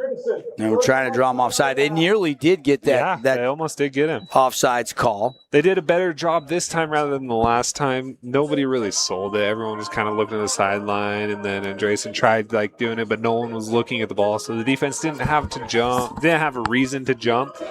This time they all set in, locked in, kind of looked like they had a play ready, which I think is why the defensive lineman jumped. Just not, unfortunately for the Mustangs, didn't jump far enough. Timeouts brought to you by Luke Udy at American Family Insurance. See how much Luke can save you. Get a quote on your home, auto, or life insurance. Business insurance as well over there from Luke Udy with Udy and Associates. Nothing like a little Bruno, but not a lot to dance to right now if you're a Mustang fan as they trail. I do love seeing how many students are here, though. The last couple of years I've been watching. Yeah, student section's packed here at the Cliffs. It's been great. It's good seeing this. It's kind of the most I've seen the last couple of years for a student section. Coming out of the dog days of summer, it's good to have high school football back. School started just on Thursday down here in Washington County. So their offense went back out there, Dev. Yep, they were looking like they were going to go for it, and that draws a timeout from the other side. Down 24, maybe you do. I mean, you're down 24. You definitely would love to put some points on the board, get the goose egg off of the scoreboard here. And we'll see what Coach Wayne Alofopo in his 5th year decides to do as brand new offensive coordinator. It was so fun to have Coach Wayne and Coach Stokes reunited. Yeah. You know, Andy comes back down to Southern Utah, and they were on staff at Dixie, and they got quite a chemistry. But when Orem came calling, Coach Stokes accepts the head coaching job up there. And not only do you lose Coach Stokes and his play calling and passion for the game, knowledge for the game, you lose a wrecking ball on defense in Major Stokes, who committed this summer to the University of Michigan. Oh, did he? Yep. That's awesome. Good for him. A few weeks back. Kyle Whittingham out there. Coach Witt. Utah definitely already offered, so Coach Williams saying, hey, we will too again here at Michigan with staff out there. My boy Coy's out there too, quarterbacks coach. Coy That's Detmer. right, yeah. And they'll run speed option, and Huh is going to have to make some people miss. He does get outside, and he is going to be stopped shy of the first down. So on 4th down and 3 yards needed, they got a yard, and that's it. And Lone Peak's defense has forced a turnover on downs. You know, I don't mind that play call. It's a new one. It's a wrinkle that they didn't run last year, probably. Lone Peak's ball. Just honestly poor blocking. Yeah, your receiver and your backup running back kind of double teaming a guy that's still made a play in the backfield. So if they have good blocking right there by those two, it's a first down. Might even be a bigger hitter than that.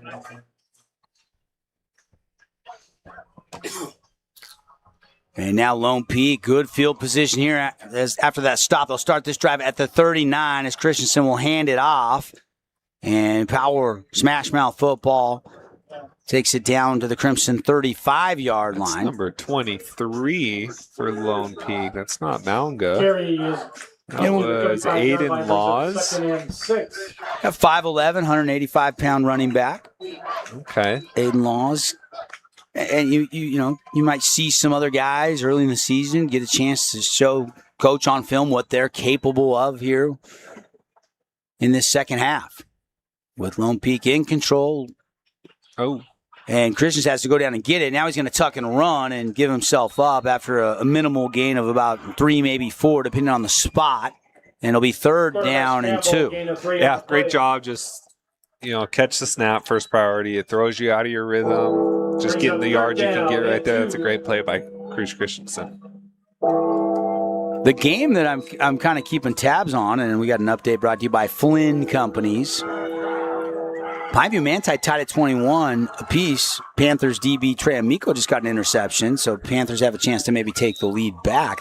That looks like it's going to be a shootout all night long up there. It always is between those two teams. I remember, it was last year. 2 years ago, it was like 54 to 50. Maybe it was last year, 54-50 or something like that. Like, that's crazy. A lot of points scored in the high school game. It was over 100 points scored last year in that Pineview Manti game. I don't know if we'll have that many tonight, but still anybody's game there. That one's one of the tighter games in the opener tonight. Mm-hmm. High snap, handoff, and good job flying in there and making the stop. Number 5. Yeah, that's Uksa, Parker Uksa. Coming off the edge. Has him listed as a middle linebacker, but all the plays he's made have been off the edge. Brings up second. I guess that is Wayne's defense, though. Yeah, Houston and Uksa, they've been flying around there, and they'll send some guys from different spots. Coach Wayne known for that. That 3-4 defense. Mm-hmm. Play action, and Cruz Christensen taking a shot on a post route to Dylan Sykes. Touchdown. If he stayed in bounds, he did not. They say he did not get his foot in bounds, and it will be no touchdown, incomplete. What a ball. Christensen took a shot right there by the DN. I want to watch the feed again. Down. It is a really good throw. Yeah, that left foot was out of bounds. Mm-hmm. Maybe could have tried to drag that right foot there. That's a tough catch when you're going full speed at the post. Especially in high school. These kids not working on that in practice quite yet. Good throw, though, by Christensen. Great throw. Good. Oh, wouldn't have counted anyways. It would not have counted anyways. Yeah, Mustangs will decline it after the incompletion, though, and so it'll be third down. You're almost happier you didn't get your foot down because you'd be pretty upset at that lineman if you're Dylan Sykes and they took away a touchdown like that. Good job by Sykes getting on the inside of the cornerback right there, though. Throw. Caught, bobbled and caught, I believe, and then fell to the ground incomplete last second. He just never could really control that football. No, he kind of jumped back as he was catching it. He turned towards the quarterback, kind of jumped towards him. I think it threw it off the depth perception a little bit, bobbled it. Great job by the Mustangs defense getting to him before he could secure that catch. And here comes Zachary Zolman, who we saw kick that 41-yarder with plenty to spare to end the first half. I kind of hope they get a false start, move them back a little. This is going to be another 40-yarder. And plenty of leg here, and this kick is away, and it is good. This kid's got a leg on. Oh, I love that. Goal is good. It's interesting how much I love watching high school kickers. When they're good. When they're good. It's really entertaining to watch a good kicker in high school, like Ammon Allred last year. It was really fun to watch. All right, quick timeout, and we'll be back. All Lone Peak, they extend the lead out to 27-0 with 5:38 left in the third quarter on the Wilkinson scoreboard. We love giving back to our community, and over the years, we have provided vehicles for families in need, supported local charities, and helped train our first responders. Dealer Collision, your place for collision repair. Today's game is brought to you by Findlay Subaru. Honolulu Grill, Knits on Fire, Jersey Mike's, and Holbrook Asphalt. Back live here at Crimson Cliffs. Tonight's game presented by the Boulevard, making your house more like home for over 50 years. Devin Dixon, Cody Wilstead with you. And very impressed with Zolman, the kicker of Lone Peak. And we'll see if he goes high with this one. No, caught by the up back at about the 15. Out across the 25 and then weaving out of bounds. And actually pretty good field position for Crimson by catching that in the air and not letting that bounce. Yeah, I love that. You know, you're definitely supposed to let that ball go if it's over your head, but that's a kid that wants to make a play. Can't fault him for that, as long as he held on to the ball. If he would have muffed it, then you're getting a little upset at him. 5:31 left in the third quarter. T out of the pistol, and then they'll move Elisa up, and they'll give it to Elisa. Good burst, but not much there as they'll pick up just a couple. 2-yard gain. Yeah, still just getting 2 to 3 yards per run up the middle. The best runs they've had have been boundary runs. You know, little outside zones to the boundary have been good for them when they've got their blocks. Bridger Dunn on that tackle. Good sure tackle there for Dunn. 6'3", 240 defensive lineman for the Knights. Pressure comes. They go. Deep ball caught by the freshman. Wetmore into Lone Peak territory. Nice catch over the shoulder and got his feet in bounds. Yeah, they did a great job, creating the separation. Andresen put that ball outside far enough that the safety couldn't get there in time. Mustangs go quick here. And they give it to Halisa, and he's going to get second level, and a nice little burst for a gain of nearly 10. He gets 9 on first down. One of the more productive first down plays we've seen tonight on the ground. Yeah, no, that was a good job. They went quick with it, and so Lone Peak wasn't quite sure what to do defensively, and they were able to catch him off guard. Andresen, senior, going to put Tebbs to his right. Give it to Tebbs. Tebbs is going to get the first down and a couple more down inside the 25 to the 23. I would love to see a 2x2 set right now because that safety is really playing hard to Whitmore. I would love to see a 2x2 where you send Whitmore on a streak and then the number 2 receiver do a little skinny post, put that safety in a bind because they're staking with that too high and they're making him cover the freshman that's kind of eating them up right now. First and 10 Mustangs. We'll see what they decide to do. T going to throw. Oh, you got him. Over the middle. Complete. Tebbs out of the backfield. And another play that is near the sticks. I don't know if they're going to give him the first down or not. Looks like he's going to be just shy, a pickup of 9. Honestly, you kind of prefer that right here because now you get a free shot play. I'd be in second and less than 1. You get a free shot. You can do what you want. You can throw a jump ball. You can fumble a snap. And they do. And boy, oh boy, that play absolutely, Stroshine blows that play up. Looked like he was in the backfield trying to take that snap. This kid is a heat seeker. Kingston Stroshine. Yeah, that was just... That's one of the bad things about trying to go too fast. Sometimes you're not quite ready. The defense might not be ready, but you definitely have to be ready. Just a sophomore. Pass on a hitch route outside of incomplete. Trying to find the freshman. Who's had a Noah Whitmore has had a very productive debut performance. Yeah. Yeah, it's been interesting. Most of them have been on the sideline, right? Kind of going downfield. That was the first one that I've really seen thrown where he's coming back to the quarterback. Had great coverage on him by the corner, but definitely a ball he should have caught. 4th down and a long 3 here for the Mustangs. Made some really good plays on this drive, but got to convert here to keep this drive alive in the red zone. Pressure comes. T going to run. Ball pops out, and it's going to be recovered by who? Looks like Lone Peak. Ball comes honestly loose. Better.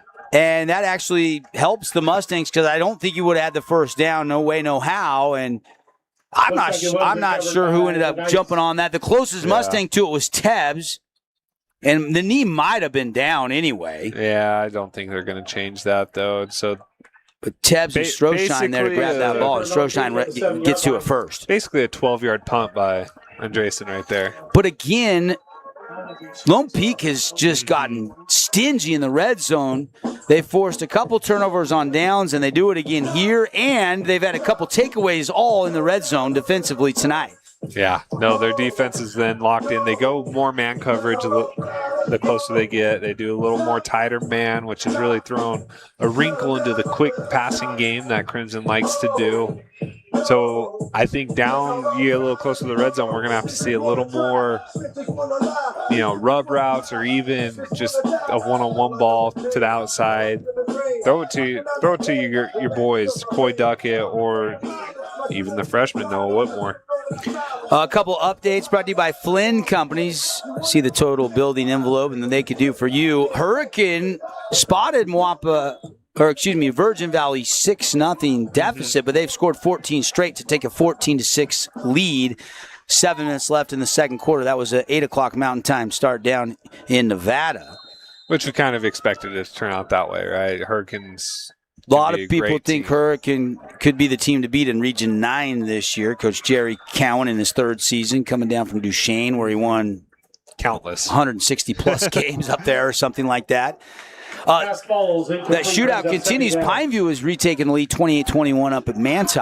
There you go. Coach Hosner's first game back. Excited for him, excited for the team to get him. Yep, you played for Coach Hosner in your prep days, and you were one of those it was kind of quarterback guys like you and James Lark, and obviously Croton was there for a while. You can go back to the Adam Legg days, and he's now the offensive coordinator with Coach Hosner over there at Pineview.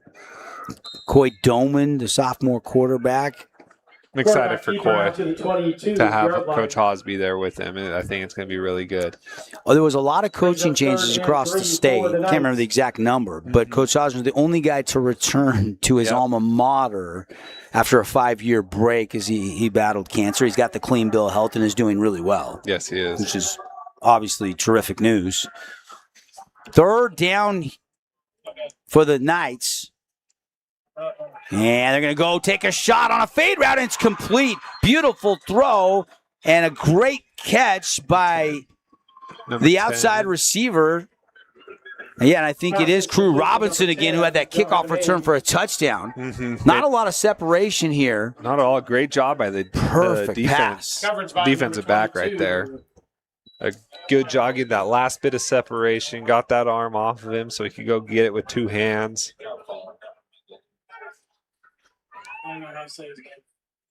Christensen putting up some stats tonight.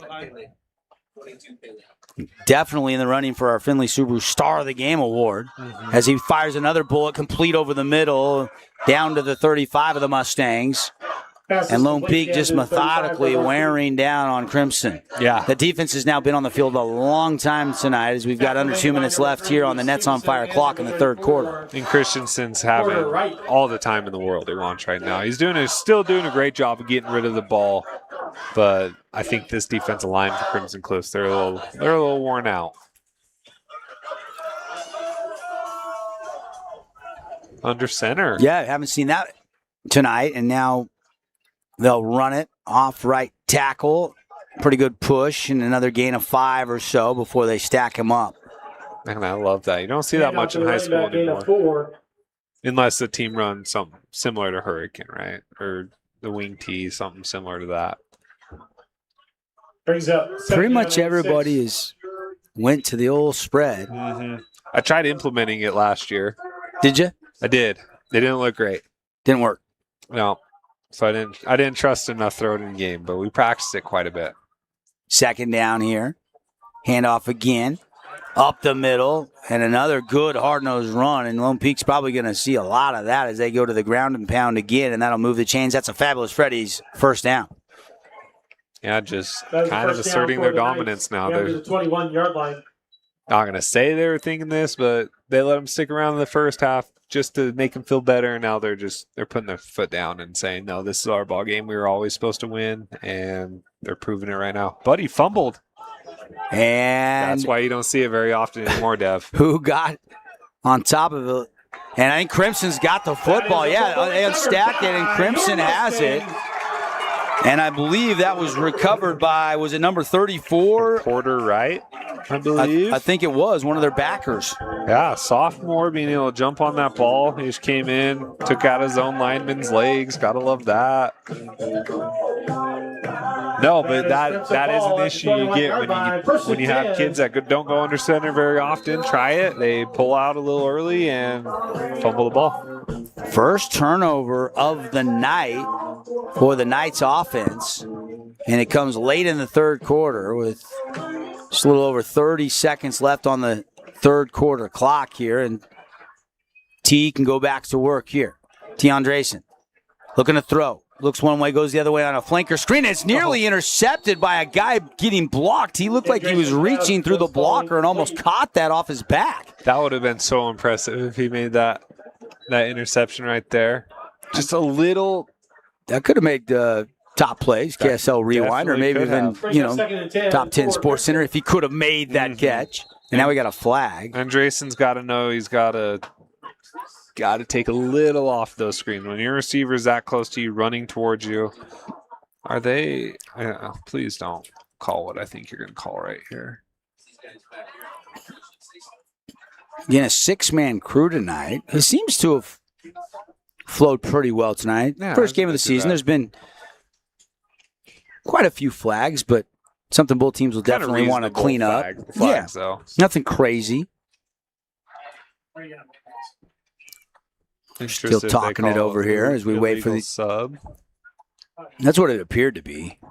Unsportsmanlike conduct. Number 5 is the defense. No. The 15-yard penalty. Must have said something. They get Interesting. Unsportsmanlike against the Knights. And an automatic first down here for the Mustangs, and a little bit better field position as they'll march this one out across the 35-yard line. First and 10. The ball out to the 36-yard line. First and 10. And that is his first. If he gets a second, he's ejected the rest of this game. And is it 2 more or just the next one? I like this young player, Stroshine, though. He plays the game with reckless abandon. Yeah. T looking to throw, rolling, throws on the run. It's got a man behind the defense, and it is caught. Stay on your inside feet. The 20, down to the 10, tackled at about the 5-yard line. There is Jed Bastian, and finally this Mustang crowd erupts. Something to cheer about. Yeah, no, they did. They finally put pressure on the safety, right? They made him make a decision on what he was going to do, and just he wanted to stay in the middle of the field, able to hit that high corner. The great. Oh, man, Andresen got rocked after he threw that ball, too. But put the ball out there. If Bastian could have just kept his feet, as soon as he caught it, he started stumbling. Would have been a touchdown. Great throw by T. Andresen, though. First of all, I liked that he looked left, and then he rolled and threw that on the run, and he took a shot. Not much not to like if you're a Crimson fan on T. Andresen on that play. And he didn't – you see a lot of kids. You get a kid that open, you overthrow him in high school. They'll run it to Halisa, breaks a tackle, diving towards the goal line, and there's the special moment. First touchdown of the season for the Mustangs goes to the freshman Halisa. Yeah, great job, getting that turnover. Lone Peak doing something they haven't done all day, maybe just trying something out. I'm going to guess that's probably not going to be ran the rest of the day, right? You get the turnover, you do exactly what you're supposed to do. You go down, you score. 15 seconds left in the third quarter. Is it too late? I don't know. But they're not going to give up. So 27-6 PAT Pitting. First touchdown for the freshman Halisa. It's a 6-yard touchdown run officially. Extra point is up, and it is good. 27-7 on the Wilkinson scoreboard. When we come back, late third quarter here at the Cliffs on the Fan Sports Network, KSLSports.com. We don't often think about it, but we use it every single day. Holbrook Asphalt's innovative HA5 product slows asphalt aging by 67%, making roads last longer and cost less to own. Visit holbrookasphalt.com to discover more. Hi there, Dr. Cody Johnson from Johnson Pediatric Dentistry. Just like any good sports team needs a game plan, your child's dental health needs one too. Call us or check us out online. Don't forget to ask for our new patient special. Johnson Pediatric Dentistry, keeping your kids' teeth in championship form. Today's game is brought to you by E1 Athletics, Desert Paint Specialists, Dixie Motors, Grass Creek Construction, and Flynn Companies. Welcome back here to our Boulevard Home Game of the Week. Devin Dixon, Cody Wilstead hanging out with you, and appreciate some of our great local partners. A quick trip into the red zone. That's the Red Rock Real Estate red zone there. And then one play later, first score of the year. How about the freshman, Lisa? Yeah, probably the first of many this year, knowing how Crimson runs their offenses. But it's super exciting for the kid. You know, he's probably, 14, maybe 15 years old? Sure. Playing out here against a huge 6A school in Lone Peak. You know, that's exciting. Good for him. Appreciate Red Rock Real Estate. From real estate to vacation rentals to managing your property, they take you from the land all the way to the luxury houses that are ready for you to move in. Learn more at redrockrealestate.com. Here's the kickoff. Thought maybe they might sneak in an onside kick and try to catch the Knights off guard, but they kick it deep. No, they kick it out of bounds. Kick is out of bounds. That is a penalty. That's not what you wanted. It's going to give Lone Peak great field position. Might as well gone for the onside kick. They would have got about the same spot. 28-27, Spanish Fork has rallied to retake the lead against Snow Canyon as we check some of the other scores around the region. Hurricane has scored 21 unanswered. Cowan, the new quarterback of the Hurricane Tigers, just threw a 40-yard touchdown pass to Borchard. Ball is placed at the 35-yard line. And Pineview has added another touchdown. They have a 35-21 lead up on the road at Manti tonight in Coach Hosner's return as head coach of the Panthers.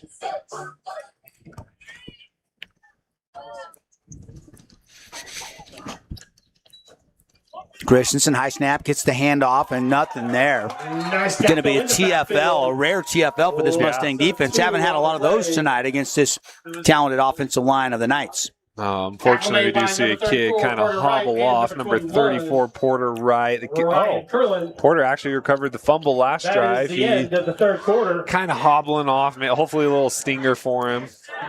All right, that's the end of the third quarter. We'll take a break. Fourth quarter coming up when we come back. 27-7. Lone Peak on top of Crimson on the Fan Sports Network. KSLSports.com.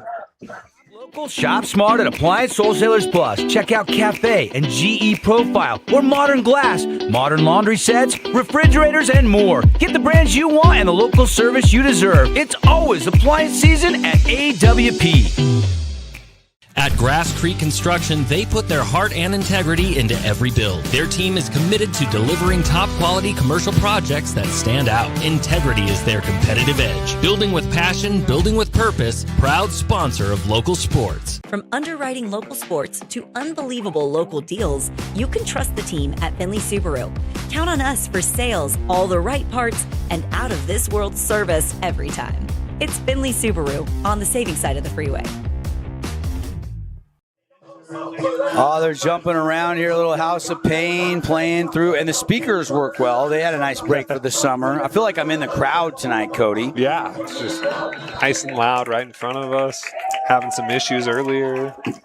It's always good to get the cobwebs off the first broadcast of the season. Quick pass, caught. That's Holmes, Ledger Holmes, right at the sticks. It's a gain of 10. He's had a nice night tonight. Him and Sykes.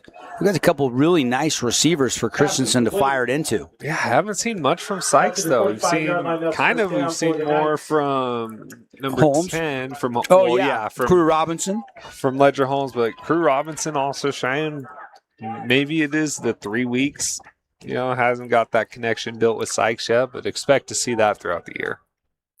A little slant route, and there's Robinson, your guy. You just pinpointed as having tackled by number 5, Buxa. Yeah, all three of these guys really. I shouldn't leave Robinson out. He's shined too tonight.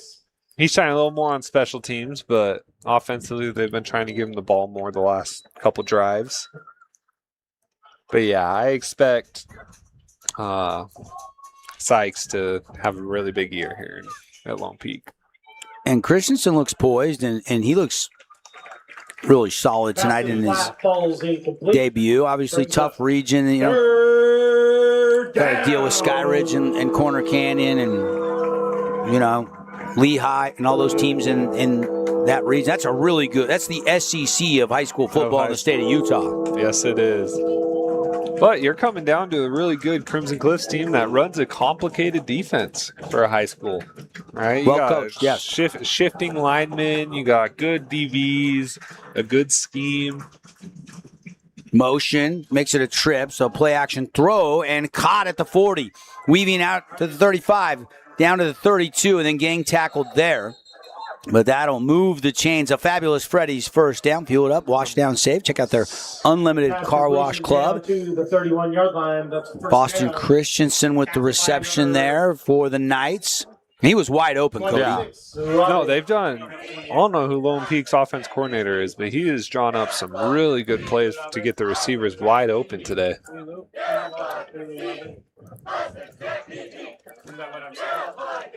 First and 10 Knights. Run it up the middle, little hesitation move, and then turns on the Jets, and that's going to be a burst, an 11-yard gain down to the 20. And Lone Peak quickly into the Red Rock Real Estate red zone. Yeah, had a little extra blocker there with the referee. Kind of pushed him out of the way. It's always fun to see them get involved in a little scrum action. Coming up, we'll have our Johnson Pediatric Dentistry post-game show. We'll hand out a bunch of awards. See if we can get some coaches' comments. Brought to you by Coral Canyon Golf Course. Name our Finley Subaru star of the game and more as that run goes nowhere. Maybe a gain of 1, and that was it. Great job by Ryder Christensen getting in the backfield and not letting up. Almost missed that tackle, but doing a great job being able to hold on.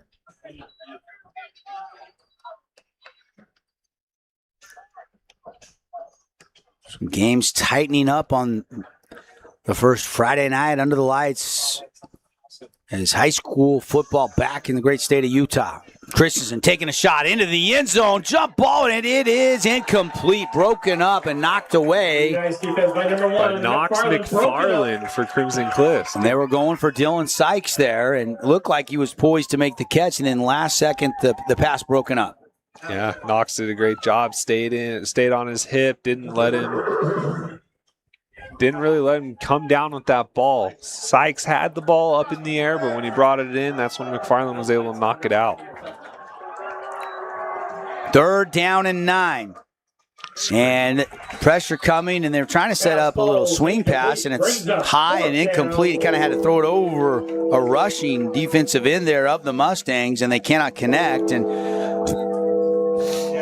yeah, I'm not sure if that was Maunga or who the running back was, but he just stayed a little too long on that block and didn't give the quarterback, Chris Christensen, a very easy throw. Zolman for a 36-yarder. He's hit a 40-41, and this would be a 36-yarder, and they've all been good from 50-plus. Mm-hmm. And this one, plenty of leg, and it is up and straight through the uprights, and it's now 30-7. Lone Peak on Zolman's right foot, extending the lead here with 9:29 left on the Nets on Fire clock.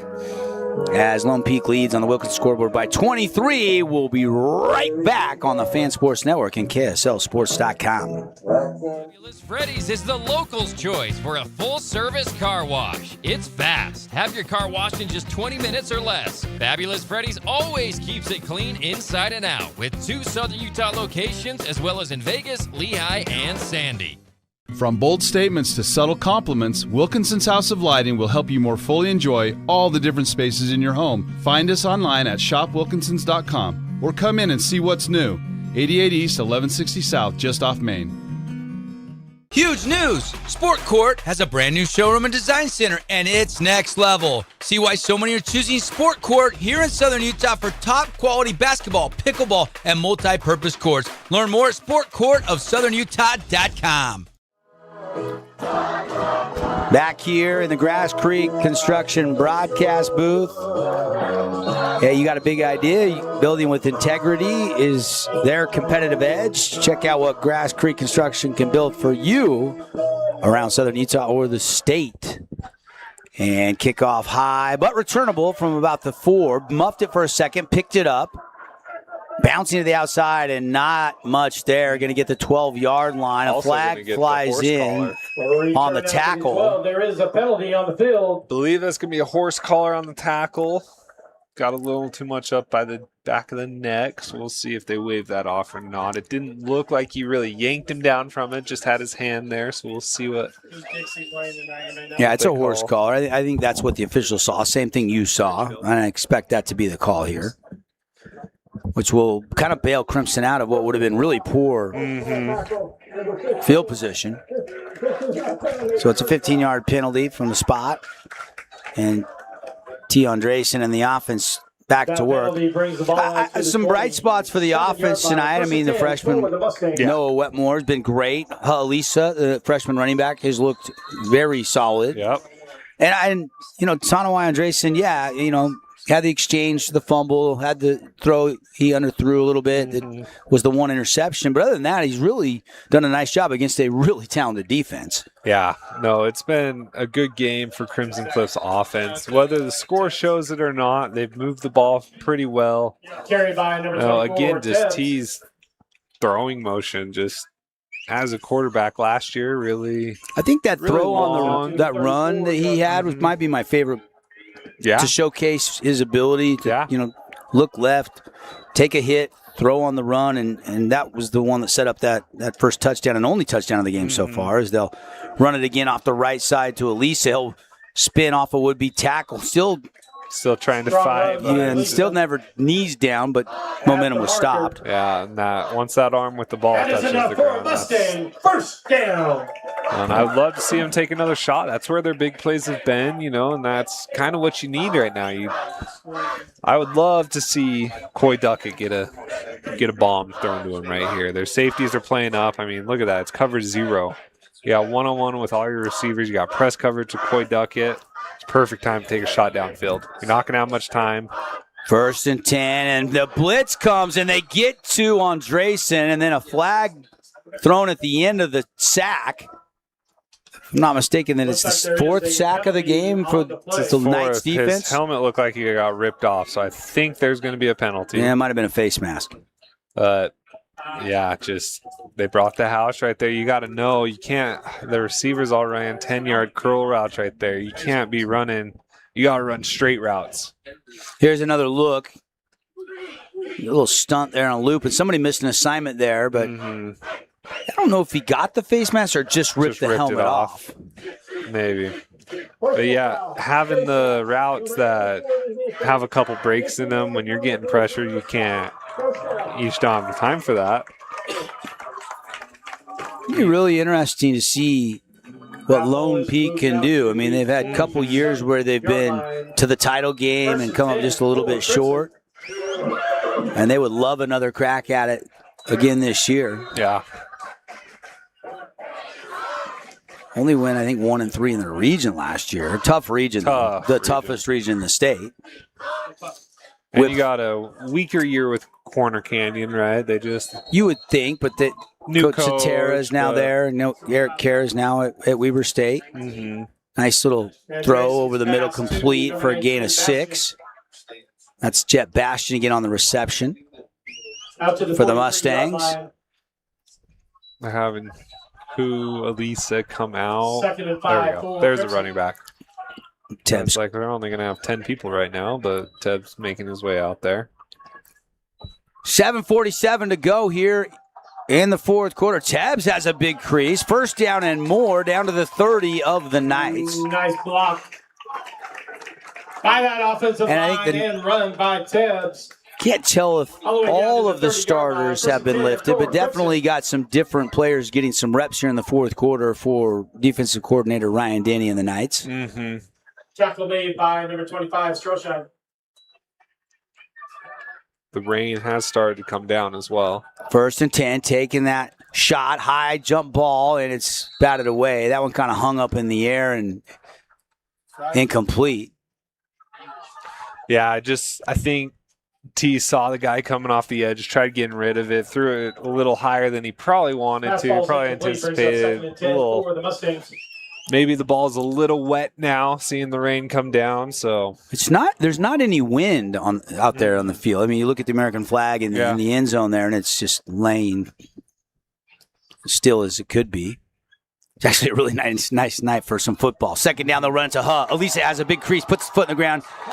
Good tackle there in the middle of the field. Probably maybe saved the touchdown as he takes it into the red zone, the Red Rock Real Estate red zone at the 20. Yeah, if he's able to make that guy miss. The other safety was just, his angle was not good enough to stop him if he's able to break free on that tackle. They have reached halftime in Mesquite, and Hurricane leads 21-6. Tanner Matua has 3 sacks in the first half. Oh, wow. All-state senior captain for Coach Jerry Cowan. Things going well for the Tigers in their season opener. Over the middle, caught down into the end zone, and it is touchdown Mustangs. Well, they signaled touchdown. Lone Peak thinks it was not caught, but the referee does keep the touchdown signal. That is for the Mustang touchdown number 2 on the night, and the first passing touchdown of the season for T. Andresen. And he threw. Was that his brother? Did he hit Toa there? Toa, I think it was Toa. That's kind of a fun moment as he hits his little brother. Yeah, that's Toa, and touchdown Mustangs. Oh, the ball came out. That's what Lone Peak was arguing. They thought they shouldn't have counted that one, but they did count it. No review to high school level. Movement in the trenches. Kick is away and good, but they're think they're lucky there's no review. I'm not so sure he had that one. Even T looked like he was a little disappointed. Like running up to him, he was like, "Oh man, I don't know if they're going to keep this," but they did. So brother to brother connection right there. Man, I would have loved to have that. My older brother being a tight end, just missed him by a year, unfortunately, but that would have been a lot of fun to be able to throw him a touch. Now I just got to do it in flag football. So. There you go. You still slinging it in flag? Sometimes. Okay. Sometimes. Play receiver most of the time. Really? Get a little cardio in. Okay. It's not fair in flag football if I play quarterback. He's Cody Wilstead. He spent some time coaching at officially second season with us in the broadcast booth. Had you, and then you went back to coaching, and now back in the broadcast booth. Excited to be back. Kind of, you and Rick Berry have kind of alternated the last couple of years. Yeah, well, he started me out coaching too. He somehow got me to coach, go and help him out at Desert Hills. Cody will be joining us on a lot of games this season. We'll have Max Christensen for a few games. Paul Ratliff, Caden Formaster, some of the guys that will be doing games for you all season long here inside Region 9 on the Fan Sports Network and KSLSports.com. They're going to get unsportsmanlike against the Knights. I didn't catch the number. Huh? The coaching staff. Okay, on the coach. They were upset on the call. Yeah. And arguably so. Did he sustain it long enough as he crossed the plane to rule it a catch? We couldn't see it from our camera. We didn't have a good angle. Backside camera angle. Yeah. And the extra point, pulled it a little bit, but slips through the left side of the uprights, and it's good. And Crimson cuts into the lead now 30-14 with just 6:56 left to go here in the fourth quarter. Onside kick coming up when we come back. Maybe we'll find out when we return here to Crimson Cliffs High School. Looking for a great lunch and great value with endless options for everyone? Then hurry over to Mountain Mike's Pizza for our all-you-can-eat lunch buffet. Mountain Mike's Weekday Lunch Buffet. It's lunch and salad bar the way it ought to be. Get the whole family moving with the City of St. George Recreation Department. They offer fun, affordable youth and adult sports for all ages and skill levels. Make memories, stay active, and get out and play. Sign up today at sgcityutah.gov/sports. In Beaver, Utah, just off I-15, there's a place where families slow down and make memories that last long after the trip is over. It's where familiar flavors, friendly faces, and simple moments come together. The Creamery, since 1952. Hey, welcome back. Glad you're with us. Fan Sports Network. Good to be back. Friday night football under the lights, and 30-14. Crimson's got a little offense going in the second half, and you kind of wonder what could have been if they wouldn't have had a couple of those red zone turnovers back in the first half. They also gave up a special teams touchdown to open the second half. And on a 99-yard kick return by, that was number 10, Crew Robinson, that took it to the house. Right. Second one he took to the house, but one was first called one was called back. Cruz Christensen, the quarterback for the Knights, has had a very nice night. We'll see if his night is done or if he comes back out to sling it. And another good kickoff return, making people miss all the way into Mustang territory down to the 47-yard line. You love it when special teams look good in the season opener. Oh, yeah. That bodes well for the rest of the season. But then you also got to wonder, is Crimson just looking really bad today, or are we looking really good if you're Lone Peak, right? However, Crimson's defense, so you take away the 9 points from field goals, right? You take away the one kickoff return. They've only allowed 2 touchdowns this game. And the one pass up the middle to Holmes, and then the run by Christensen. Other than that, they've stopped them. 3 field goals and a special teams touchdown. You're right. You're right. Cruz Christensen still in there at quarterback. He'll hand it off. Nice little hole right up the right hash for a gain of 8. And it'll be second down for the Knights. And don't know how much more of Cruz Christensen's arm we will see here, as they definitely want to chew a little clock here, still leading by 16 with only 6:20 left on the Nets on Fire clock. Yeah, still in that range where you don't want to just throw things up, because it's only a two-score game, right? Touchdown, 2 extra points. Another run. And first down and more, down quickly to the 25 of the Mustangs. Ball popped out late, but I think he was down. I think so, too. And some wholesale substitutions on defense for the Mustangs. Yeah, and they need it. They were looking tired, just allowing 2 runs right up the gut for almost 10 yards apiece. That defense has been on the field a lot tonight. Yes, they have been. Crimson trailing 30-14, under 6 minutes to go. And good kickoff return and 2 nice run plays, and all of a sudden you're knocking on the red zone again for this Lone Peak Knight offense. But this Crimson defense has done a good job in this area. They'll run it, and nothing there. Big time 42. stop. Big stop by number 3. 33 on the stop there. Ryder Christiansen. He put his nose in the backfield and made a little highlight reel tackle there for the Mustangs. Yeah, great job. Again, just really sticking it in when they get to the red zone. Sting their head in there. Couple TFLs by the Mustang defense tonight, including that one there moments ago. That was a nice little double Mike blitz right there up the middle, little cross action. Pistol. Christensen fires it, completes to Sykes. Sykes down to the 20. Be a pickup of 7. Oh, man. If Houston Peterson right there, I don't know if you noticed that, but he made a break on the ball, then stopped, then kept going.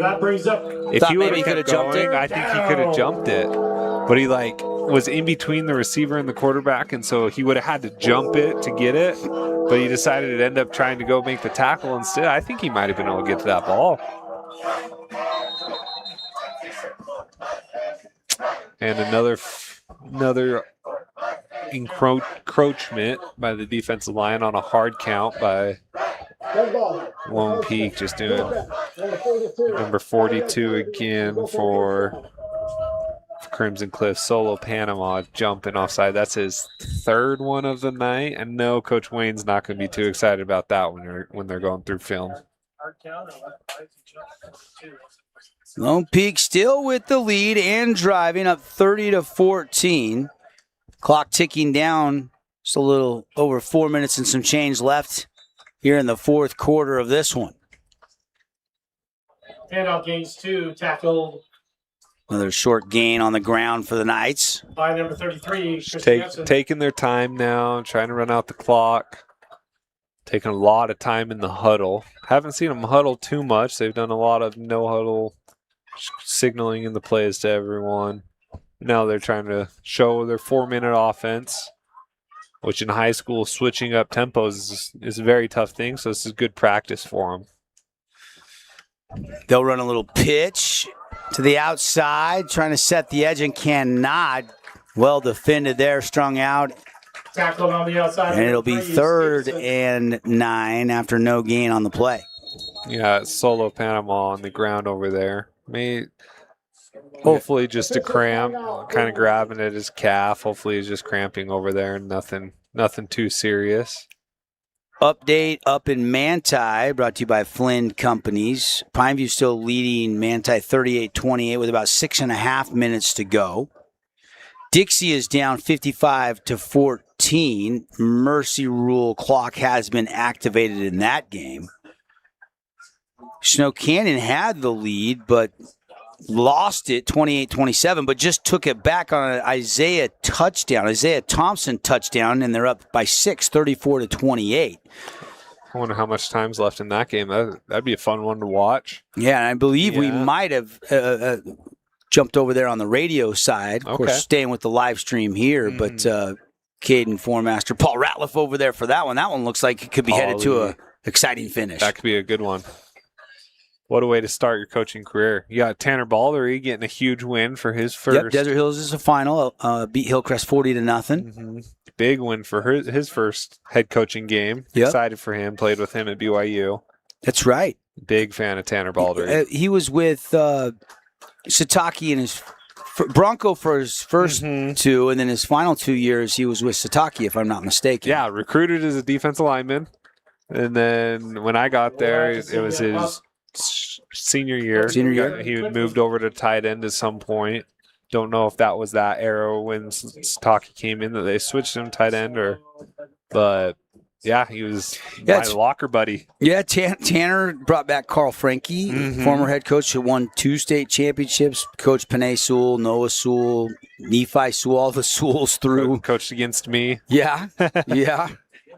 And he's back, calling the offense as assistant head coach. And then Zach Tadioli, new head coach at Snow Canyon, trying to get his first win in his debut. Yeah. And then, of course, Hosner back on the sidelines, up by 10 late in that game. So fun night to open up the slate for some of our local teams. I'm sure Lone Peak fans are checking that 6A scoreboard to see how Corner Canyon and Sky Ridge and Lehigh and some of those teams in their region are looking in week 1. And overall, I think Knights fans have to be, satisfied with the performance here on the road. Is just 3:19 left. They can kind of milk this away and get out of here with the W. I do think the coaches are going to be a little disappointed in their red zone offense after today, though. Again, only 14 points by their offense in this game. So start thinking about our Findlay Subaru star of the game, and you look at Crew Robinson, you look at Cruz Christensen, the quarterback, with that rushing touchdown, adding the throwing score as well. Special teams has been great tonight. Ledger Holmes has been good. I thought Stroshine was good. Thayer was good defensively tonight. And we had the Desert Pain injury timeout there for Solo Panama. Now we got a timeout. And so 3rd down and about 9 here, and it seems like we're taking a while to get to this 3rd down play. We are. They try getting them to jump off sides, see if they can get some free cheap yards right there. Yeah. Didn't work. Well, if you notice, the kid that got hurt, he's been the one jumping off sides. So the guy that they normally get off sides was not on the field at the time. So good. Never a good thing for someone to get injured, but a good time for him to not be on the field, right? We have seen kind of the whole gamut of flags tonight. We saw offsides on the offense. We saw a couple personal fouls. We've seen, the helmet to helmet. We've seen, obviously, we saw the horse collar. We haven't seen a PI, though. Have not seen pass interference. You're right. That's interesting. That's one you see. I guess you kind of either you never see it or you always see it when you're playing when you're watching refs, especially first game of the season. They want to set the tone. So here we go. Christensen ready. 3rd and 9. And the snap gets away from him. He's got to go get it and jump on it. and will be tackled all the way back. That's a big loss outside the 30-yard line. They'll down it at the 33. He probably did the right thing just jumping on it. You don't want to give Crimson the ball back and try to pick it up and make a play and lose possession there. Yeah. You know what we might see right here, though? A long field goal attempt to make it a 3-possession game? Are we? Oh, I don't think we're going to. This is unfortunate. Maybe they'll call it. This would be close to a 50-yarder if they decide. And he's shown he can nail it from that distance easily. He's already 3 for 3 on field goal attempts, but the longest one he's made tonight is 41. I bet they're going to call a timeout. They'll talk about us. We'll see. And he is Zachary Zolman, who's definitely had a big night. He's a junior, right? So they got him or a senior. Senior this year, so who knows if he wants to play college football, but I think he's got a big enough foot for sure. He's definitely looked good enough today to go somewhere. Lone Peak fans, decent little student section. You can kind of see the student section. They were doing the white chalk after touchdowns, and they've been standing on that railing all night long. Pretty good crowd that has made the trip down. Well, yeah, they get to come down to St. George. Probably thought it'd be a little bit hotter. Hoping for a little warmer weather, but they are going to attempt a 50-yard field goal. Okay. You seem excited about that. Oh, I'm so excited for that. I bet, like most of the time, you would expect this at least hit the turf behind the field goal post. I bet this clears the turf even. It will be 50 on the button here. It's just whether it goes straight or not. That's the question. And the kick is away. It's long enough. And it is good. 50-yarder. He is 4 for 4 tonight. Zachary Zolman has been part of the show for the Lone Peak offense. That's good from 60 yards, I think, right there. That landed probably 10 yards into the track area. I'm impressed, and I'm happy that I am impressed. That's exciting. I love kickers. I mean, that was good from 60. I agree. It really was plenty of horsepower. As that adds to the lead. That's what's the most impressive thing is it's been on target all 4 kicks. Distance kicks for high schoolers tend to be a little more off target. You know, I don't know Zolman's story. Maybe, if he plays soccer or grew up playing soccer, or if he's just put the time and effort in. But this kid looks like one of the best kickers I've seen in a long time in week 1 of a high school football game. Yeah, I would agree with that.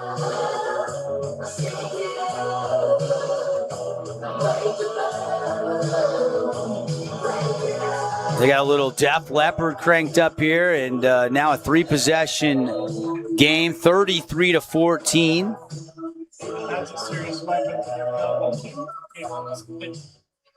And kick into the end zone. It'll be a touchback, and they'll set up shop at the 20-yard line with just a minute 52 left on the Nets on Fire clock. The longest in his career is a 60-yarder, so that is not a career long. I was just looking at Zolman. That's got to. Oh, those are kickoffs. Oh, you're right. Yeah. I was trying to check to see what his career long was. There we go. Points as a junior last year. And they'll run it, and not much there. Back to the line of scrimmage, and that was it for the Mustangs, and it'll be second down. Was it Tabs running? Yeah, so not sure on the career long, but 4 for 4 tonight, including a 50-yarder moments ago. Love it. Good for him. Looks like all he does is play football, too. I'm not seeing anything else for any other sports that would pop up. T. Andresen out route, duck it, caught it at the 28. And one of Coy's first catches of the game. Expected him to be a little more involved than he has been. Well, they played together growing up, and then, T. Andresen came over to Crimson, and Duckett played last year at Desert Hills, and now they've reunited. Mm-hmm. And do have some rapport because they've been playing a lot over the years. 3rd and 1 now. And they'll run it with Elisa. Elisa gets the first down, pick up Elisa does get the first down. of 3, nearly 4 on the ground to move the chains, but just a minute 7 left to go. And Lone Peak going to win this football game on the road tonight. Get it in. T. Andresen looking, delivers the pass. It's caught. Toa, who had a touchdown from his brother on the last offensive drive from 20 yards out, makes another catch out to the 47. Yeah, just trying to get in a little 2-minute drill, see how many plays we can get in, see if we can, get some points before the end of the game. That's what you're going for. You lost, but it's fun for Micah and the family to see the connection from brother to brother. And now T. Andresen, the quarterback, going to scamper, run, trying to get wide and maybe get out of bounds. And taken down. Might have got tagged with a late hit there at the end of that run. The clock stops at 34 seconds. Penalty flag at the end of the play. So Crimson working on the 2-minute drill here late in the fourth quarter, even though they know they can't win this game. They're going to fight to the finish. You got a safety that's going to get a penalty for a helmet-to-helmet, and then got up and started kind of talking to the Crimson Cliff sidelines. So and you do have the 2s getting some reps here in the fourth quarter. Stroshine and Thayer and some of the studs are not in defensively. Their night and their body work is done. Gotta love when backups start talking crap to coaching staffs, right? That's always fun for everyone involved. It's not going to be – Lone Peak coaches aren't going to be happy about that, watching that on film. First and 10, and Crimson.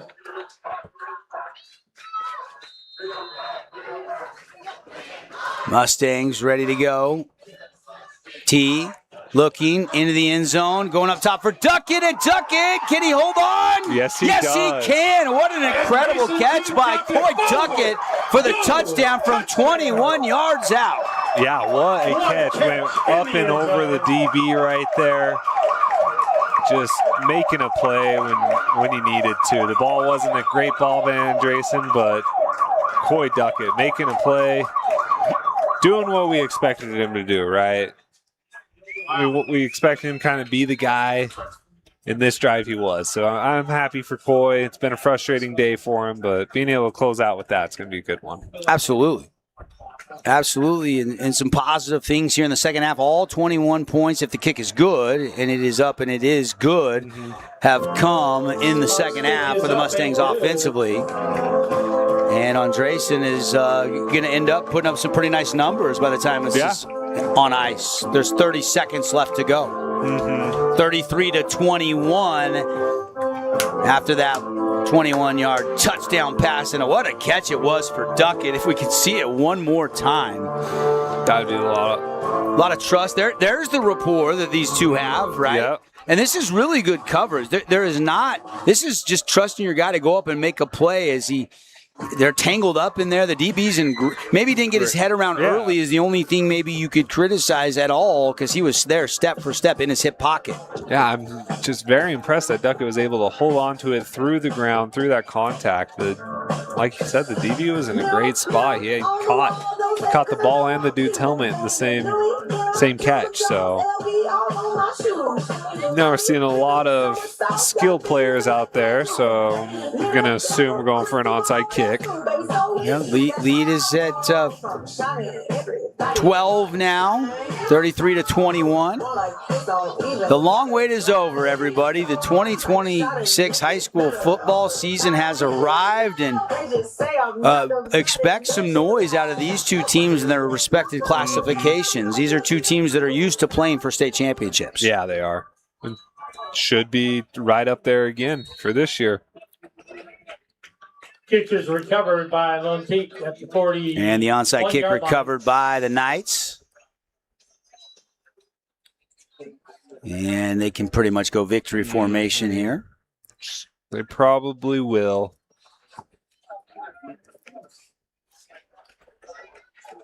Borchert just had a 50-yard touchdown, so Flynn Company's update for the Hurricane Tigers. Okay. It didn't score the touchdown, got him down to the 1, and R.J. Allred punched it in. So 28-6, Hurricane leading Virgin Valley down in Mesquite, Nevada. He's sad right now. That's too bad. Penalty. Too many men in the huddle. And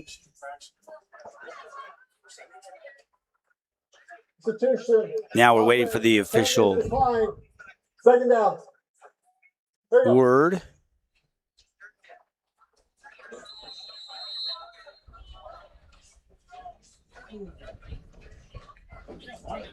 And victory formation for the Knights. They're going to get the season opening win here on the road, and that'll do it.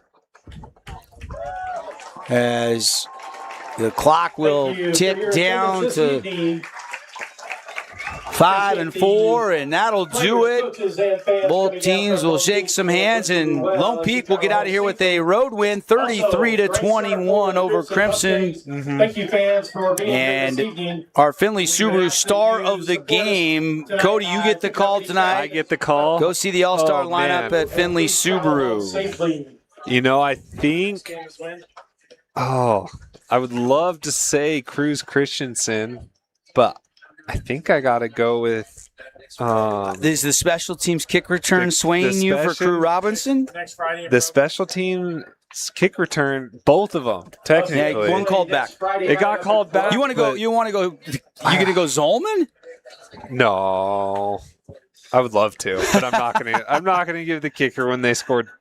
I mean, he had 12 points. He did, but had he scored enough to win the game himself, it would definitely be him. But I think I'm gonna go with Robinson. The kick return touchdown really set the tone for him coming out that second half. Yeah, right. That kind of deflated Crimson. So Cruz Christian did a great job in the first half, getting the big rushing touchdown, getting the passing touchdown. But the second half, he didn't do much. They got shut out in the red zone the second half, and the only touchdown came from Robinson. So that's my player. Obviously, I mean, Crew had a night too. Crew Christensen and Tonawai. You know, we started the broadcast a couple hours ago talking and highlighting these two quarterbacks, and I think they both had good performances. Took Tonawai until the second half, and I know some twos were in there, but still ends up throwing 3 touchdowns at the end of the day. Yeah, he looked good. And he gets one to his brother, nonetheless. Got one to his brother, so mom's going to be happy, right? But yeah, slow start. Learned a little bit in the first half. Started putting the air on the ball, a little more air on the ball, a little more oomph into it. Get a little power so he wasn't underthrowing them.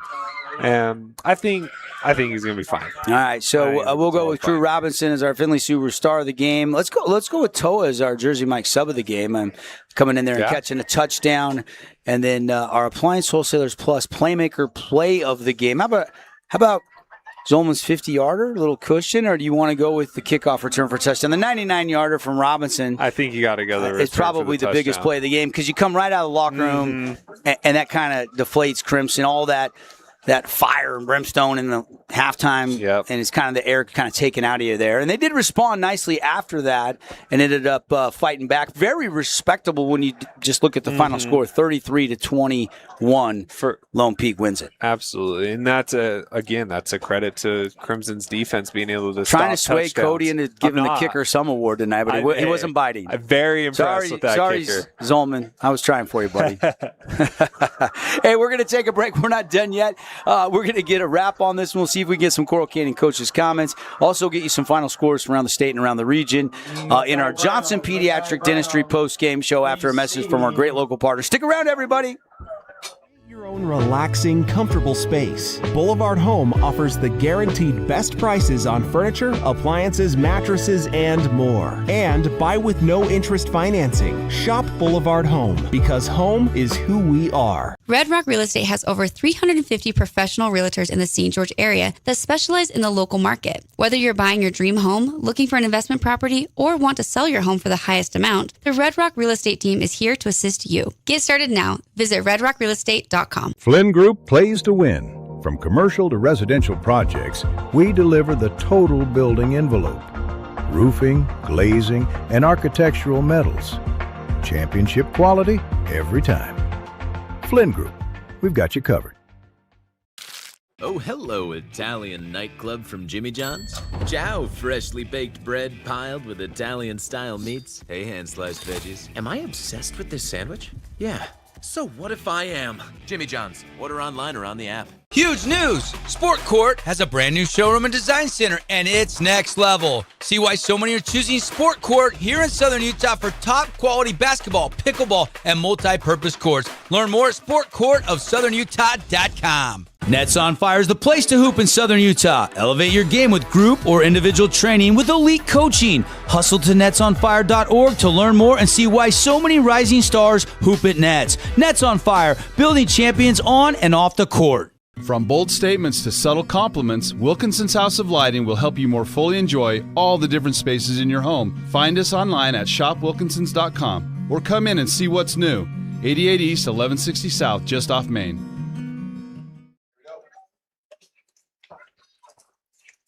All right, we are back here in the Grass Creek Construction broadcast booth. Cody's sitting, so I'll sit. I'm too tall, Dev. I'm standing, and I'll sit. If I stand, I can't stand, or else we'd still be on different levels. That's true. I never quite made it to 6 foot. I tried it. He's Cody Wilstead, Devin Dixon. Glad you're with us here tonight. Season opener, getting the season going Friday night. Feels good to be back at the field under the lights. Oh man, I'm so excited. It's football season again. I mean, the World Cup helped, and hockey fans, and the golf helps through the summer with some of the majors and stuff. But there's nothing like football. I think that Hall of Fame game getting 7 million viewers. I think everybody's chomping at the bit for football to be back. Well, my wife and I went down to a Raiders game, Raiders preseason. Oh, you were down there the other night. We went down there last night. The little Mendoza action. Yeah, he looked pretty good. Change, Yeah. It was fun. We left at halftime. I'm going to sneak down there November 15th. My Seahawks are in town. Oh, okay, there you go. So we're going to get down there to that game, but that's not for quite some time. Yeah. We took the little guy, though. He went to his first NFL game yesterday. Awesome. 33-21, the final. Welcome in. We clean it all up, just like Dr. Cody Johnson, Johnson Pediatric Dentistry, a long time, our post-game sponsor here on the Fan Sports Network, KSLSports.com.